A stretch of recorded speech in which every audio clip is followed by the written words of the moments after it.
What's going on, friends? It's the pre-show of your Love Wrestling double feature of pro wrestling reactions for the night of Tuesday, one of the busier nights of the week for pro wrestling fans. We're, of course, going to be kicking off with our NWA reaction show, PowerrrOut, followed immediately by the NXT reaction, Spilling the Tea with NXTea. It's actually just called NXT, but I like to say Spilling the Tea in advance because I think it clears up something that is more of a verbal gag when you read the word. But yes, NXT, PowerrrOut, beginning of your double feature. This is your pre-show, and I am joined today by a wrestling gal herself, Ella J. Thanks for joining me for the show. Thank you so much for having me back, Zach. It's so good to be back on Love Wrestling. Always glad to have you, be it on PowerrrOut, be it on Spencer Love's Fine Programming. You're even a Quizplex former guest as well. Yes, runner-up. Runner-up, absolutely. Didn't get that victory, but, I'll take runner-up. Well, who knows? Maybe one day we have been considering like a redemption round for past runners up. So you'd be among the first we reach out to. I am totally game for it. You have been like pumping out content lately with Wrestling Gal. I mean, like recently you spoke with Zoe Sager. You spoke with Christy Janes that released today. Tomorrow you're releasing an interview with Kylan King. Like, it's incredible. Yeah, this week I have a series coming up with Capital Championship Wrestling where Christy today was the first of 4 that I'll be doing leading up to their event that's taking place this Saturday. It's a battle of the throne in the hunt to crown the first ever CCW champion. So yeah, today was Christy Janes. Tomorrow is her opponent, Kylan King, then Mosh Slamovich, and then Willow Nightingale this week. What a card. That is awesome. And a fine lineup for your programming as well. Yeah, I'm super excited to be releasing them, especially because CCW is a new all-women's promotion, and I am so honored to be collaborating with them and producing some cool interviews that I can't wait to share. Awesome. Cannot wait to hear. I'm particularly intrigued by Kylan King because like I haven't seen much of her work, but she really impressed at the at Empower during the tag team tournament. That was great stuff. Definitely, and I discussed that with her. We talked about that during my interview with her, which will be dropping tomorrow. And she's one that I've been wanting on the show for a while. She definitely impressed at Empower, and I got to meet her briefly, and she was super, super cool. So I'm excited to be able to share it. Awesome. We cannot wait to hear it. We've got a couple people already joining us in the comments. Oh, we got the wordsmith shouting you out as the runner-up in Quizplex, a winner in our hearts. And of course, I mentioned Ed will be taking over the stream after we review NWA for NXT. Shouting out Ella once again.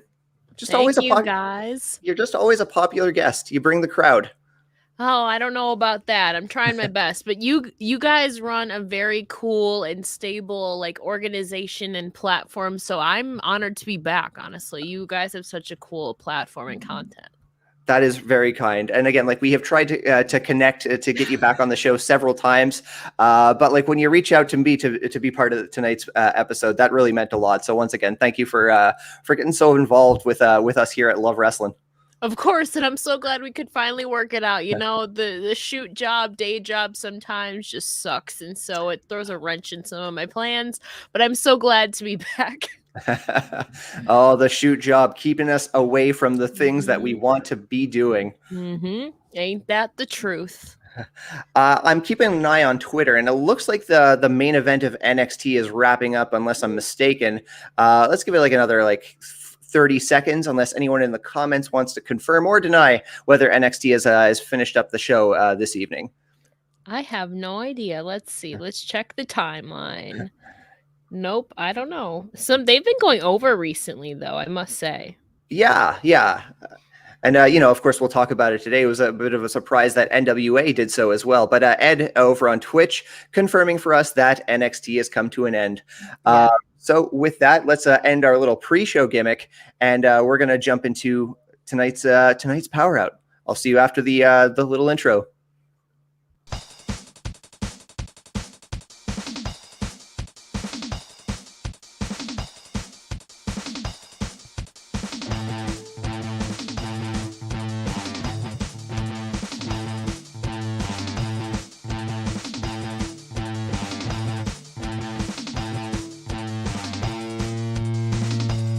Ladies and gentlemen, is over. But that does not mean for one instant of a second that the fun is over. Without a doubt, you are here because the power is out. So stick around, because it's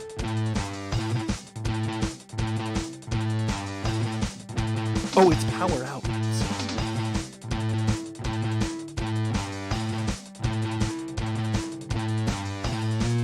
Yeah, it's Power Out.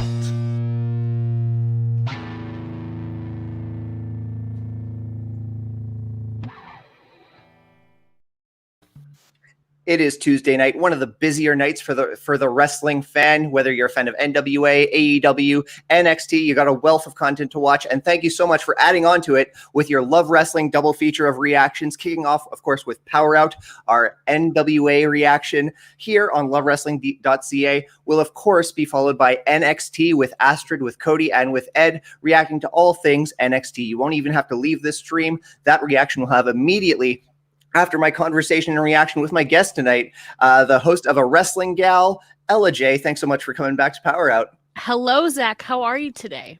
I am absolutely swell. Thank you very much for asking. It is great to have you back on the show. And yeah, it was a pretty good episode of NWA. So I'm really glad that you're joining me for such an action-packed one as well. Yeah, like we were talking about off air, it got some overrunning time tonight. So between Mims and Scion, and then at the end there with Austin Idol at ringside. So it definitely was a good matchup, though. But we'll get to that later, I'm sure. Absolutely. Ed mentioned in the comments that NXT ended on the dot, and it's like, what kind of a world are we living in when NWA has the overrun and NXT is just like ending as punctual as can be? That's for sure. But I mean, it was an action-filled night with NXT too, from what I saw. That's what I've heard as well. And I hope all the people who are enjoying NXT enjoyed tonight's programming. And I'm sure that Cody, Astrid, and Ed are going to have some terrific insights to provide immediately after Power Out. Before we jump into the reaction for the card, we got to thank good people who help us at Love Wrestling do good things. I'm, of course, talking about the good people at RK Athletics. Whatever your fitness goals are, if you are in the Edmonton area, you want to reach out personally at rkathletics.ca for your personal training options. If not, that's okay. There's online resources available to you as well. Just hit them up, rkathletics.ca, or even a DM on Twitter or on Instagram at rkathletics1. Whatever your fitness goals are, reach out, start chasing them today with Rich King at RK Athletics. But tonight's NWA kicks off with Jax Dane backstage. He's hyping up his match with Crimson. Let me ask you, has that program grabbed your attention? I will say, yeah, actually, like Crimson was cool seeing the live having that slap fight a couple weeks back in the edge of the ring. So that's definitely been grabbing my eye. And like we talked about off air, it's kind of cool that they are splitting by any means necessary up into it's different. Normally, instead of like just a pay-per-view, like one night event, they're splitting everything up into 2 nights of Power. So it's interesting. It's like you have to tune in next week to find out what happens. It's kind of a cool thing. Yeah, like this was a nice deviation from the usual NWA Power format. Like I love that they've been airing Out of the Chase and everything. But because this was a different event, they took the opportunity to put a little more artistic flair to the show. Like they have, wild concept, but everyone had their entrance music crazy, but it was nice little flourishes like that were very much welcome on tonight's program. Definitely, that's for sure. We kick off the in-ring action with Pope doing a quick interview with Joe Galli. Pope comes out looking to drop some very big news. He's got a big announcement, but before he can do so, he's interrupted by his opponent tonight, Colby Carino, who's flanked by Wrecking Ball Legursky and Jay Bradley, the Fixers. Both have been present here and there in the past in NWA, but this was the first time that the Fixers are showing up. As far as I know, if anyone wants to correct me, I welcome you to do so. Don Lewis, welcome to the show. Hello from Bubba Duke at Turnbuckle Talk. Always great to see you, friend. Stop the Stop That's the the real madness. reason they went over, was because they played everyone's music, Zach.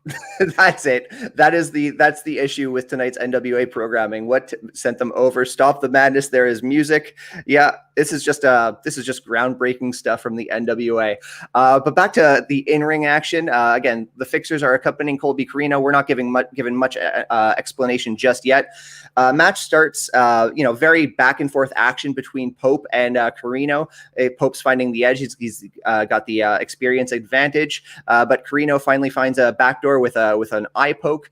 Pope's able to rally and look for a win later on, but the Fixers get involved. Pope survives a Corino crush, kicking out at 2, and the ill-begotten Mims and Rush Freeman, Captain Yuma and Rush Freeman come out to neutralize the Fixers. This allows Pope to score a reversal, rolling up Colby Corino for the 3 count. I have been looking forward to this match since I heard it was announced earlier today, and it didn't disappoint until what I felt was kind of an overbooked finish. Like, that was a lot of information going on and being thrown at the end. What did you think of this one? I think it's cool. I also didn't realize that Colby Corino's been wrestling for like 12 years and he's only 25, which Right? I think is absolutely insane. And the Pope, yeah, well, here comes the Pope, says Tez. Pope is always so high energy and entertaining. And I feel like, it kind of made sense, though, the ending to even the odds against the Fixers and Colby. I mean, it was kind of maybe expected, but we were kind of left on a cliffhanger to it. What was the Pope going to say? And we don't know what his announcement was going to be yet. But overall, excluding the ending, it made sense, I guess, because you needed to even the odds. But overall, I think it was a cool matchup besides the interference from it. Yeah, and I don't have any issue with interference, but I like when interference happens to kind of end the match. We got the cheap shot. Pope got hung up on the ropes. Colby hit one of his signature moves. I thought that could have been a nice end. Pope ends up still looking strong, or at least protected. But that's nitpicking, I assume. I assume that the announcement had to do with his prize for the championship series. I thought he was going to announce his intentions to challenge for the NWA heavyweight championship, which I hope happens at Hard Times against Trevor Murdoch, but we will see. Okay, I actually have one note here that I had a huge pop when Colby Corino went for the second eye poke and he full on blocked it like the Three Stooges. I was like, oh my God, classic. Yeah. And we had 3 segments of the Fixers too, which I thought was wild. Yeah. We've got a chain of Fixers segments to really to continue here, because after this match, we transition to the Fixers taking on Rush Freeman and Captain Yuma. We got that neutralized outside of the ring scuffle becoming a sanctioned match.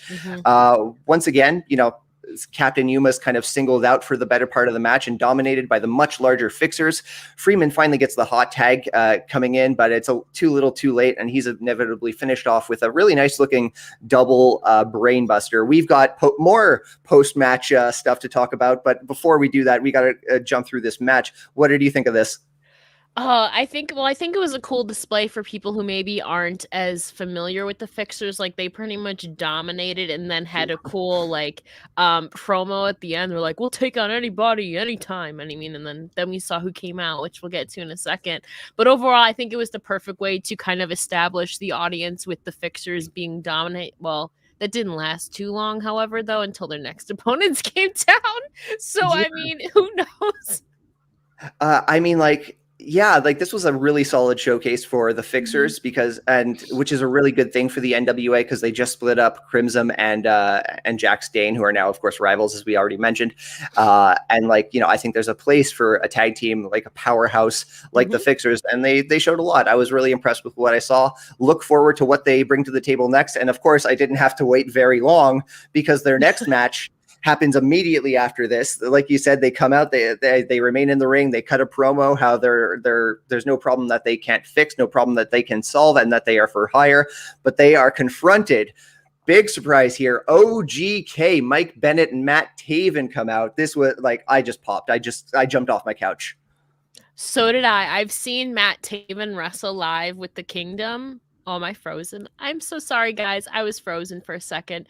Anyways, I've seen Matt Taven before, and obviously they're former Ring of Honor tag team champions, if I'm correct. I mean, Mike Bennett had the whole Ring of Honor shirt on, so that was cool, kind of invasion. I mean, this wasn't the first time we've seen Ring of Honor and NWA crossover recently, because the NWA Women's Tag Team Champions just wrestled the Allure last Wednesday on Women's Division Wednesday on Ring of Honor. So it's cool that they're continuing this crossover, it seems. And I mean, OGK, or original OG Kingdom, pretty much like a great tag team and a cool surprise. I don't think anybody really expected that, but so it was kind of a breath of fresh air. I mean, yeah, I mean, I didn't we all know that this was pre-taped for like a special event in I want to say Oak Grove. Oh shoot, I should have taken notes about the location Kentucky, of the event. I believe. There, thank you.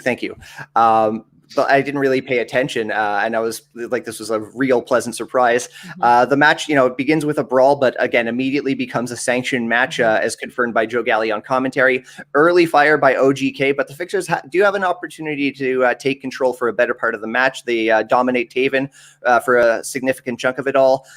Bennett's tagged in, and he has a far more successful hot tag than Rush Freeman had earlier on. Yeah. Spear by Bennett, frog splash by Taven, and OGK pick up the win. Again, really awesome stuff. I want to get my complaint about this out of the way early, so I can talk about like the wealth of stuff I really liked. Is like NWA is such a stickler for like sanctioning matches and all these rules, and like this chaotic chain of like fixer segment was it stood out a little bit like a sore thumb. But I'm not going to let that get in the way of me enjoying a Matt Taven and Mike Bennett surprise appearance on ROH. Really great stuff. Lots to like here. I think it's cool too. Oh no. I think maybe, I don't know if it has to do with the Ring of Honor news, but maybe like once this Ring of Honor hiatus is underway, maybe we can get OGK. Maybe we can get OGK in NWA during this hiatus for Ring of Honor. I don't know. I'd very much welcome that. I if I'm not mistaken, like this was recorded before Ring of Honor like announced like their hiatus. So like, as when I jumped out of my seat, it was also a little bit bittersweet because like, man, who knows when we're going to have the chance to watch OGK perform like regularly on television sometime soon. This is of course speaking after January when the hiatus takes effect. But again, the match itself was just wonderful. Matt Taven, like I haven't seen a lot of Taven. I haven't watched a lot of Ring of Honor, but like I was immediately won over by his huge dive that he hit on one of the Fixers with early on in the match. Him and Bennett, like I haven't seen smooth tag team wrestling from like a babyface team like that in a very long time. Super happy with what I saw. Follow the trend, as Matt Taven would say. Like again, when I have watched ROH in the past, like I'm talking like before the Kingdom and everything, and my memories of Matt Taven are like long-haired, like bit of a rocker kind of vibe. If I'm not mistaken, there was some tie-dye involved, and like the purple aesthetic. It suits him very nicely. We do. We love Matt Taven in this house. Bobby brings up, I would like to see more tag teams show up on NWA like Sea Stars and Ashley Vox and Dami Exo, Heather Monroe and Ray Lynn and Renee Michelle, Sahara 7. Like I think some of these names did appear in the Empower Tag Team Tournament. And Bobby, please bring this point up if I forget to mention it again, because we have a women's tag team match to address later in the broadcast. Wordsmith asks like if we can fix the division. Can the Fixers fix it? They're for hire. I mean. Oh, geez, I missed that. I missed that it was a pun. Oh, Kira was ready to like drop my own analysis and my own take, but I think I'm just not going to top a solid pun by our resident wordsmith. So we move on. We move on to the following contest, which is a match between Sal Renaro and Jedias, with Jedias' #1 contendership for the North American title on the line. This is all prefaced by James Mitchell outlining that if Sal loses, he won't be in the runnings for a North American title for 18 months, or as he so eloquently says, 6 months, 6 months, 6 months, as Father James Mitchell would. Match itself, Sal puts on a very spirited but evasive fight, but once he goes toe-to-toe with Judais, he's like really no match for him.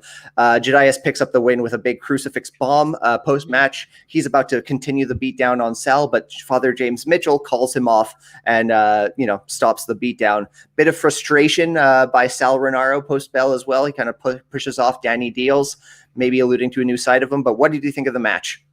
I mean, obviously Sal came in as the underdog, as Judais is this like overtowering figure, but 18 months seems like very like a year, like 2 years would make sense, but like why 18 months? That's what I don't understand. But I mean, in the end, I felt like Judais was going to win anyways. I mean, you had that intense crucifix kind of power bomb at the end that made sense because that's kind of his character as Judais, like this daunting black coat figure. Cape, I don't know, black cape, whatever. So I'm just wondering Sal at the end there seemed like maybe he's gonna no longer be this baby face that's like running around loving life. Maybe we're gonna see a darker side of him coming. I mean, he did just lose, so that's probably gonna motivate him even more to kind of join the dark side. Maybe that'll be interesting to see. Obviously, he can't be in the running for the championship anymore. So what's gonna be happening next? I don't know. Like, that's intriguing to me because Sal Renaro is such a likable guy. Like, Yeah. he's so wonderful.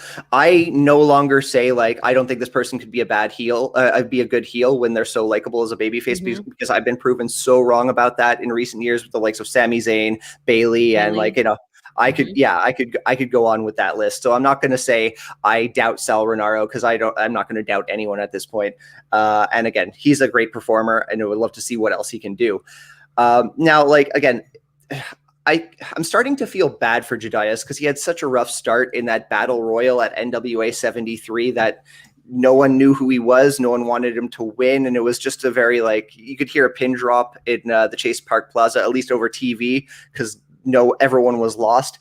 But, like, he's a heavy hitter. He doesn't really need to do much. I think it's just that he's been put in this role so quickly ahead of like a lot of guys who have more presence than he does and far more skilled in the ring.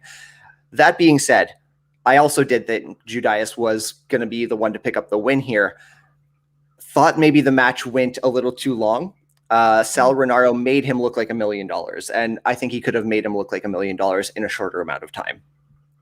I mean, possibly. I feel like obviously if they're pushing him, they have an agenda that they want to get across, and maybe he will end up picking up that championship in the end since he is the number one contender. I think that obviously they've been pushing him heavily, so maybe he is the one to take it. So, I mean, we'll see what happens. Yeah, I can see what you're saying, especially too if Sal was going to end up losing and kind of being that underdog. Maybe they want to have Judais look even stronger by not squashing Sal completely, but definitely establishing dominance was definitely much needed. But I can see your point in the kind of maybe the need to have it be a little shorter. Yeah. I feel like I'm going to nitpick this match maybe more than I should. And this is actually more so a nitpick of the criteria that James Mitchell outlined. More so like, why is he in a position to really do that? When he first said, like, if Sal loses to Judais, he won't have a chance for another 18 months. But I'm like, Judais is just the number one contender. He's not even the champion. Like, it also made me wonder, like, are they planning on making Judais number one contender for the mid-card championship for the next 18 months? Like, is there a long-term game with this? Oh my gosh. I can't, I mean, I've seen long storylines, but I can't imagine 18 months of somebody just going on and on and on. I mean, we've seen the same people challenge for championships over and over and over again, a la Drew McIntyre, but not for 18 months. Yeah, and at least that had like a cutoff point once. If I'm not mistaken, once Bobby Lashley lost his title, then like all those sanctions were off. This is just like, I have big hopes. I fully expect Sal to thrive in just about any role that he finds himself in NWA. But if the long game is him in like this unending chase for a national North American championship, I don't know. That raises some questions and a couple of doubts for me, I suppose. But we move on to the championship match of the evening. We get the women's tag team championship. The the Hex, Allison Kay and Marty Bell, taking on Tootie Lynn and Thunder Kitty. Thunder Kitty is standing in for Kylie Ray on this match. Tootie Lynn and Thunder Kitty have like a real uphill battle against the far more cohesive tag team champions. Any offense that the challengers find is often thwarted by dissent with among themselves. Again, yeah, this is pretty much academic. Once Allison Kay and Marty Bell find their footing in this match, they're able to finish off Thunder Kitty with the Hexclamation mark. Post-match promo, the Hex says they're going to be bringing the Women's Tag Team Championship anywhere and everywhere they like, and which opens a lot of doors that I hope we get to see. Before we jump into those possibilities, what did you think of the match?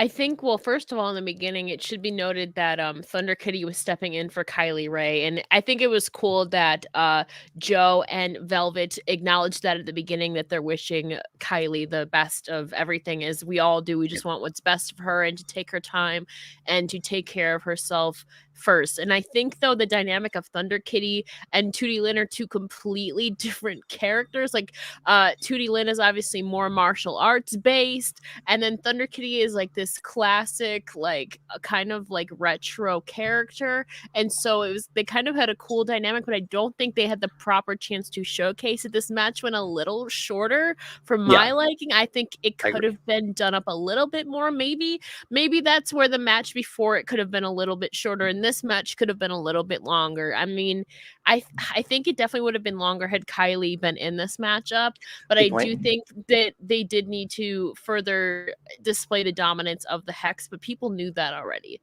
So, I mean, I love all the competitors in there. I just wish it was a little bit longer, although strong post-match promo, as the Hex have been defending their championships. I mean, they just defended them last week on Ring of Honor, like I said, against the Allure. So they've already been defending them in different promotions. So cool post-match promo. I can't wait to see what they do next. Yeah, I do agree. It went a little short. I do like that the dynamic between Thunder Kitty and Tootie Lynn was really more antagonistic. Like Thunder Kitty hasn't had the chance. Like Thunder Kitty stands out the moment she walks into her. She's a very different competitor from everywhere else. Mm-hmm. This was like an opportunity to showcase a little more personality and more of what she has to offer on NWA TV, which I don't believe she's really had a chance to do at length. Like I love that she was just trying to be the lead of the team, that she was like hitting her partner out of the way so she could be the one to find all the offense and maybe lead the team to victory.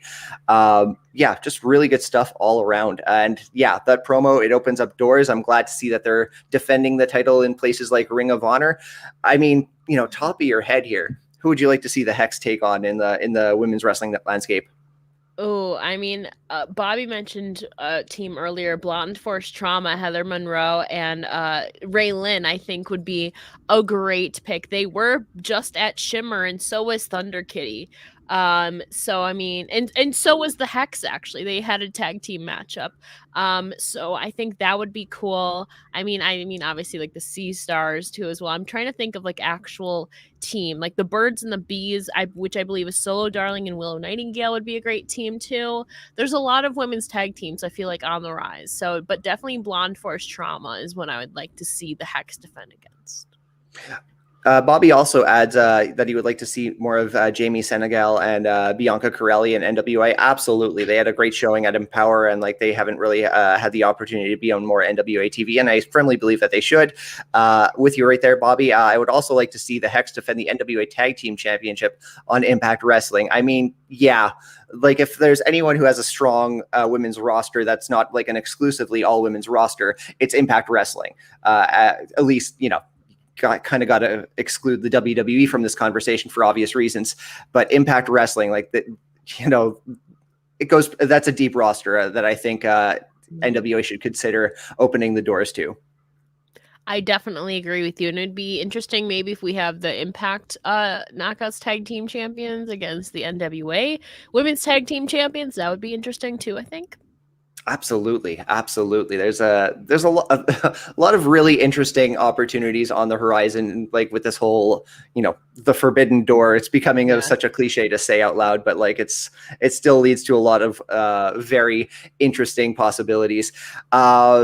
And with that, actually, one more thing I really want to say that I really want to commend the NWA for is when they reinstated the NWA Women's Tag Team Championship.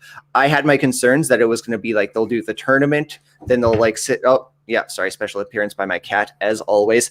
I was worried they were just going to kind of sit on their laurels about it and not really give the division like an opportunity to shine. And they don't have a deep women's division, especially tag team women's division. But like this was the second week in a row in which the women's tag team titles were on the line. Of course, the match with Paula Blaze and Genocide had a little more build to it than this match with Tootie Lynn and Thunder Kitty. But I do commend NWA for investing the time in the women's tag team division. And I hope that trend continues very much so.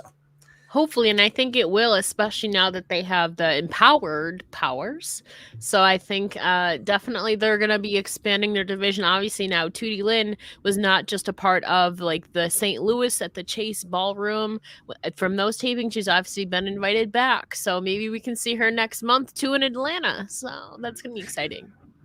You, of course, work very closely with Mickie James. Are we to understand that these Empower events, Empower editions of Power will be a semi-regular thing going forward? Yes, I believe they're every 4 episodes from what I was told. Like of every episode of Power is, as she said, an empowered power.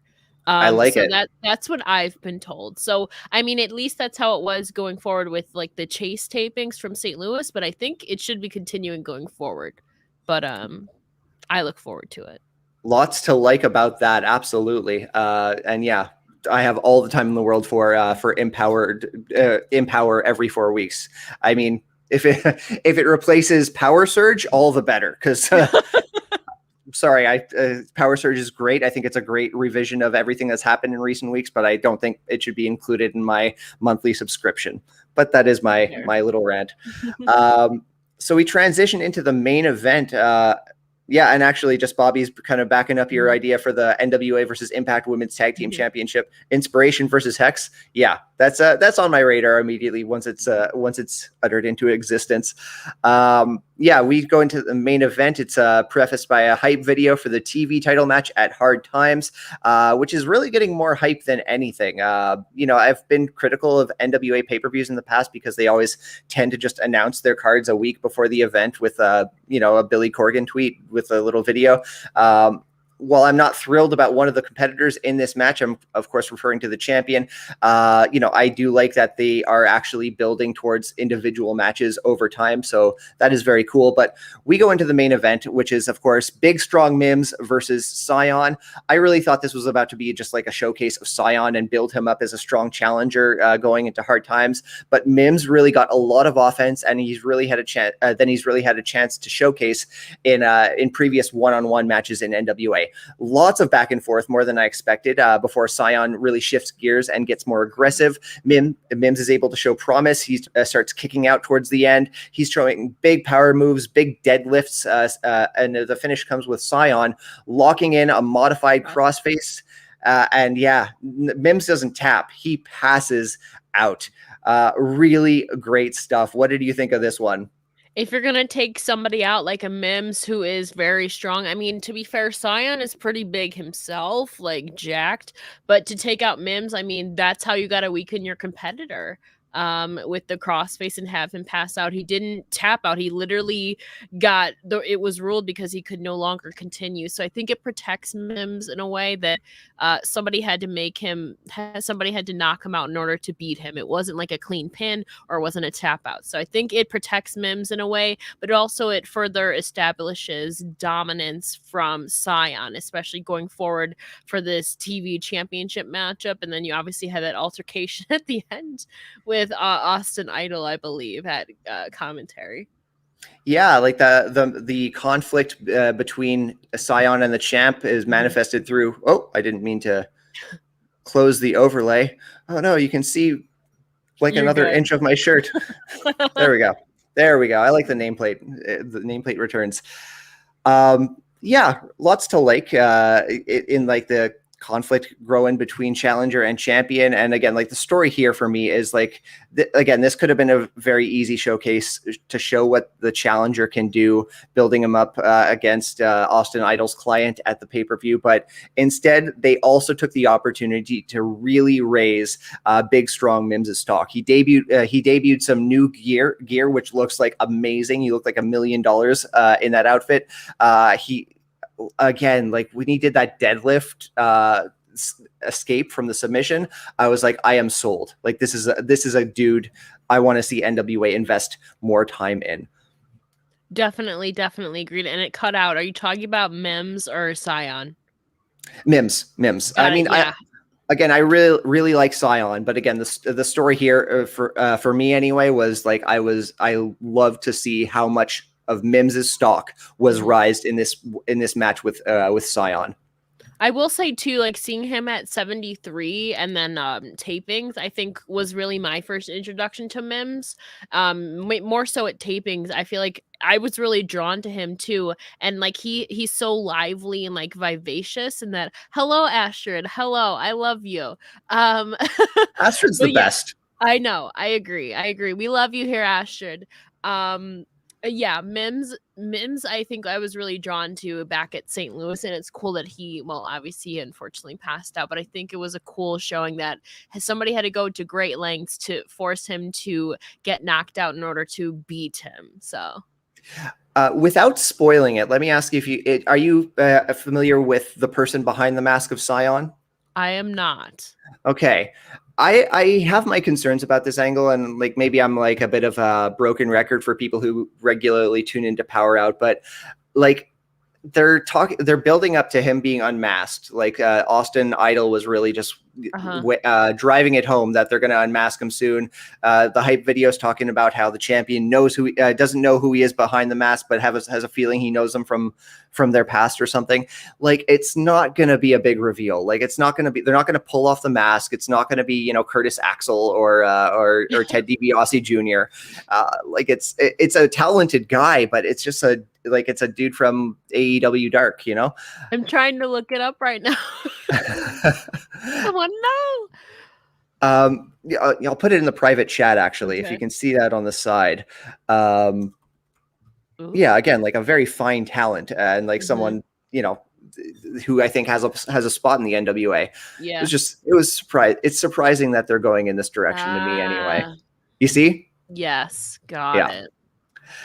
But yeah, that was this week's NWA, the first part of By Any Means Necessary. First of what we assume is 2 parts, but you never really know with NWA. They might surprise us and stretch this out for more than 2.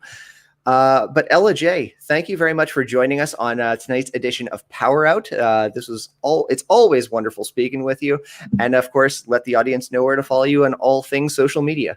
You can follow me right here where it says at It's Ella J. I have way too many links. We'd be here all day. But if you go to my bio in my Twitter at It's Ella J, you will see a link tree where it has all my links to a wrestling gal, women's wrestling talk, WrestleZone, SC Scoops, Bell to Bells, and a few other things, and merch. So yeah, if you go to the link in my Twitter, you can find them all there. The sheer volume of content that you release is impressive, but like it's also like really good content. I love your again, Wrestling Gal is amazing. I really like what you do at WrestleZone, like your for lack of a better term, like overview of pretty much everything women's wrestling is just so in depth and a really great read. Couldn't recommend it enough. Thank you. It was released today. Actually, that's released every Tuesday too. So you're getting even more wrestling content every Tuesday with that column too. Awesome. Cannot fill Tuesdays up with enough wrestling. And of course, the Love Wrestling double feature continues immediately after our little jingle theme song comes to an end. You're going to be joined by Ed, Cody, and the NXTea reaction with NXTea. Thanks so much for tuning into PowerrrOut. Going to be back next week. You can follow me on social media on Twitter at SmarkMouth, on Instagram at Smark.mouth, and you can also follow the Smark and Friends podcast on Twitter at Smark and Friends. Very easy to find, very easy to search. Thank you for joining us for PowerrrOut. Back next week.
Whoops.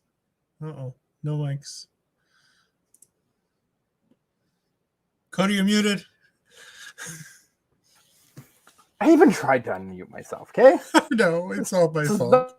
not a great start, Ed. We're all over the place. Welcome, everybody. If you enjoyed PowerrrOut, we're happy to have you joining us here on NXT. Sorry, it's just Ed and I tonight. And clearly, we're just a mess without Astrid here to keep us in check. So hopefully you're looking forward to this as much as we are, because we both think that tonight's NXT show was great, and we're happy to spill the tea on what we thought and what happened. Ed, what's going on with you tonight? Not much. It was a really, really good episode of NXT. We had a bunch of interesting stuff. We had some stuff that's going to be divisive between what people think and what we think. But it was definitely a really good show. It was tight. They've gotten the pacing down right. We're not getting all 4-minute matches in 16, 20 segments. We're getting longer segments in between, really doing the job for what they need to do. Yeah, it definitely, it was a stronger show again. It obviously wasn't quite the same as last week's Halloween Havoc, but it was definitely a step up from what I thought the go home show to Halloween Havoc ended up being. But it was very much still the same kind of feel as what we've got in the last couple months out of NXT, and I thought it was a really strong show overall, and definitely a great way to pick up after a really big turning point with the Havoc show last week. I'm going to jump to you first here. It's just the two of us bouncing back and forth without Astrid to give us her loves for the night, except in the comments. So we'll kick it off with you. Where do you want to start? What was your kind of highlight of the night? So for me, I want to start at the end with the main event. I really enjoyed this main event. Johnny Gargano and Dexter Lumis have totally gelled. They've figured this out and how they work together in a way that doesn't make Johnny look like a complete idiot, while still making Johnny some of the funniest things on NXT. To go back a little bit to the beginning of this segment, we have Tommaso Ciampa ending his segment with Carmelo Hayes and Trick Williams, which we can talk about later. But as he's leaving, might as well start it up right now. Let's start with the whole thing. Let's fill out the end of the show. So Tommaso Ciampa comes out for an interview segment in the ring, and he's doing his own little promo stuff. And he's talking about how excited he is to be the NXT champion still, and how it was supposed to be a new day for NXT 2.0 when you have, Mandy Rose winning the women's championship, with Toxic Attraction taking the tag team championships, with Imperium winning their championships.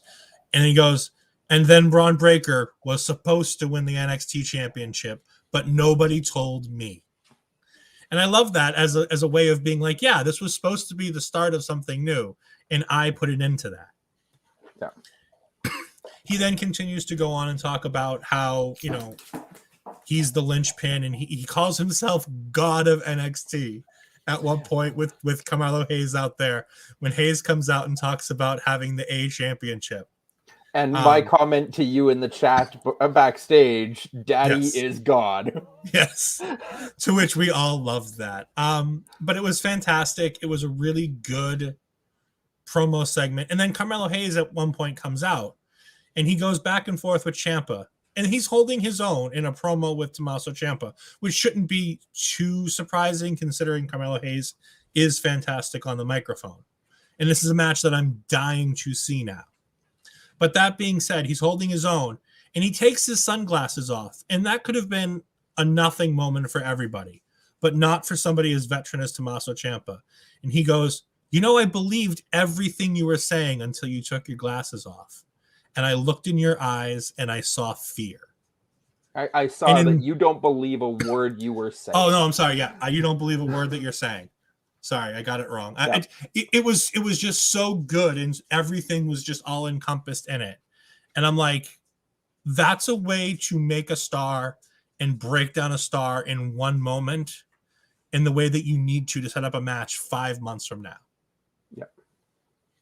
Yeah, obviously, I mean, we might get the champion versus champion match. I don't know if either one of them is going to take the L in that. It'll likely be something with some shenanigans or a dirty finish or, a no finish or something like that. But it's definitely something down the line where they set up the possibility that if Melo loses the North American title anytime soon, he can come around and go for the NXT title too.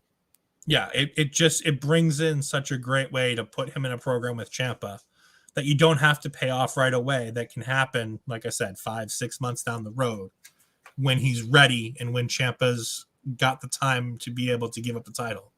Yeah. I still think that Braun Breaker is going to be the first 2.0-ish superstar to hold that title. I don't know. The fact that he was the first up and the first down makes me think, we'll get to it later. He cut a promo tonight that definitely leaves the door open that we could revisit that sometime in the near future here. But you've got so many names and so much out there, and somebody else also that we'll talk about in a little bit dropping Ciampa's name out of his mouth tonight that I think we could see a couple of these younger guys start lining up for Ciampa to have to knock them down one by one, get to that inevitable, like, who's the guy that's going to beat him situation. Yeah, I mean, there's so many routes that they can go with this, and there's still Pete Dunne if you want to do that. I know it's, veteran versus veteran, but I still wouldn't be opposed to seeing one more final match between Pete Dunne and Tommaso Ciampa because those guys can honestly wrestle till the end of time, and I'll be okay watching it. But then like we were talking about, as Tommaso Ciampa's leaving and Hayes and Trick Williams are staying in the ring because they're going to be taking on Dexter Lumis and Johnny Gargano in the main event. Ciampa's leaving and he's holding his title, and all of a sudden Johnny Gargano's The Ways music hits. But it's that first beginning part that was his DIY Rebel Heart theme, and Ciampa just instinctively pulls that title as close to his body as he could. And it was just perfect storytelling, and somebody on Twitter posted it, and they were like, it all comes full circle. Just fantastic little storytelling as they're... Go ahead. Oh, I think it was Astrid that actually made the comment too, as in that point about it being a family reunion, right? Yes, Astrid did make the point in our Slack chat that it was a family reunion. It's just, it's fantastic to see the two of them together, and you can tell that they still want to tell more of a story, that they're not done, that this story will always continue for the two of them, which I think is interesting. And it gave a great way to go to commercial break with something that you didn't expect. Yeah. The one thing I would say about NXT 2.0, and we'll bring it up because it happens again earlier in the night, but nothing happens in isolation in NXT 2.0. There's always something going on somewhere else that gets noticed. So like something happens in the ring and somebody will walk past somebody backstage and they'll mention it. Or in this one, two ships passing in the night, Ciampa leaving and Johnny Gargano coming out for his match. And you get this little like hint of something, and then it just goes away, and they're like, maybe we'll do it, maybe we won't. But it gets the fans talking. Yeah, very much so. I agree. It's been a lot of that throughout the 2.0 setups in the last 2 months that we've been on the show now, that we've got a lot of that as somebody's leaving the ring, somebody else is coming into the ring. And just kind of those crossing of paths and those hints and tidbits of, who's where and which of these are we actually going to have to remember and which ones are going to come up later. And, if we don't remember them, if they don't get revisited, I'm sure they're just going to, drift from people's minds mostly. But when they do get revisited later, that you can turn around and be like, right, long-term storytelling. They started this back in September with this brief little crossover and exchange between them. And now, December, January, sometime into next year, you can revisit and have those two come back and even just talk about, I've had my eye on you for a while now. Yeah. I mean, it's just, I love the idea of planting a seed and letting it be, seeing if you're going to develop it. And you don't even, like I said, we've had enough of Johnny versus Tommaso. If they never wrestle each other again, I'm okay with it. But if they do, I'm going to be invested and I'm going to love it. You could and also, especially with today's rumor that we're potentially getting a takeover on December 5th. Yeah. You could also do something different with this, right? I mean, yeah, Tommaso and Johnny have had their differences. They've had their problems, but they've been away from each other for a little while now that you could go a different direction with it. You've got Johnny and Carmelo are clearly in that path that they're headed for a collision for the North American, the A title, whatever we want to call it. But you could also, with the Ciampa dropping Trick Williams in this segment, you could somehow turn this around into a DIY reunion for one night only. Yeah. You know, that brief exchange on the rampway, yeah, you had him eyeing up Camacho's title, but he's also on a route for his title, and you could have them just, you know, reluctant partners or something like that. Like Dexter took the fall tonight, as we'll discuss the outcome of the match and stuff, but maybe Johnny looks for somebody else to help him get the one up on Carmelo and Trick in a week or two. Yeah. I mean, there's so many ways that all this can go, and just telling a simple story of having people walk around and having people not having every segment happen in its own little bubble, because that's something that WWE tends to do a lot of the time. Every segment seems to happen in its own little bubble, and people don't often mention other segments on the show. And I like how NXT 2.0 isn't doing that. NXT as a whole used to kind of do it here and there, but it seems like 2.0 has really picked up the pace with it, with making sure that they try to make the whole show mean something. Yeah, like everything's crossing over everywhere. And this is just one example of it throughout the night. And as we jump around through the show, I'm sure we'll get through a lot of what's been happening in that sense. Yeah.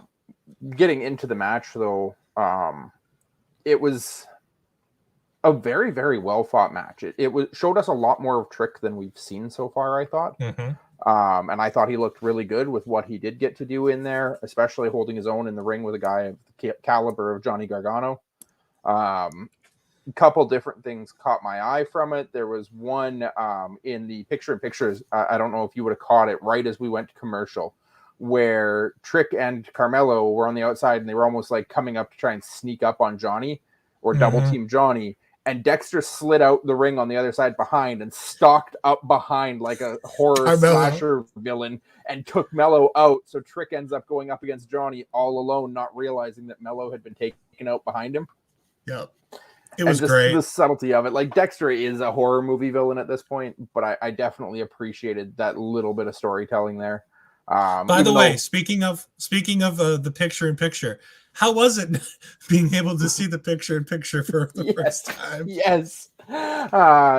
Watching on somewhere other than my regular stream, as you may have noticed on my Twitter feed today, if you follow me, I was not able to watch where I should have been able to watch here in Canada, so I had to watch through alternative means. But seeing the picture-in-picture, I've always appreciated how AEW, not ANW, does. Root Beer Company really does picture-in-picture well. AEW, I get the picture-in-picture for, and I haven't got it in WWE or NXT at all. And so I definitely appreciate being able to watch that, because even though the commercials are distracting, I still like being able to see and watch the show. Yeah. One of the things I noticed that I really enjoyed is the character work from Trick Williams and Carmelo Hayes when it comes to Dexter Lumis. Yeah. Them being afraid of the character of Dexter Lumis. People might say that it makes them look silly and it makes them look foolish. I just think it enhances the character that Dexter is by having people physically be afraid of him, especially when you got, cocky chicken ass heels, like Trick and Carmelo. It makes more sense that they wouldn't want to fight a guy like Dexter. So to start the match, you have them rotating in and out, tagging without actually doing anything to Dexter, just walking up towards him, being like, nope, I don't want to do it. Tag in. Yeah. No, subtle things like that are definitely good, especially after you've just run a horror segment last week of them in a haunted house being terrified by everything in what's apparently Dexter's home. Yep. Apparently that's Dexter's house. Which makes perfect sense when you think about Dexter Lumis. My question is are they living there, or are they living at Indy's place now?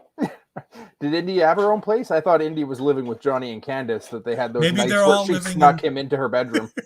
Maybe they're all living in the Way house. 3 was a crowd tonight, Parrish. We were just waiting for you to join us in comments to distract Ed and I and have us completely off topic. But no, I also like the finish here. It was a convenient, creative finish to give Trick and Mello the win without hurting Dexter, without hurting Johnny, with Trick Williams getting kicked to the outside and taking off his shoe. and hitting Dexter Loomis with it when Johnny had the ref distracted yelling at Trick. And then Hayes hits his big leg drop finish, which, I mean, I don't love the finish, the leg drop finish, I'll be honest.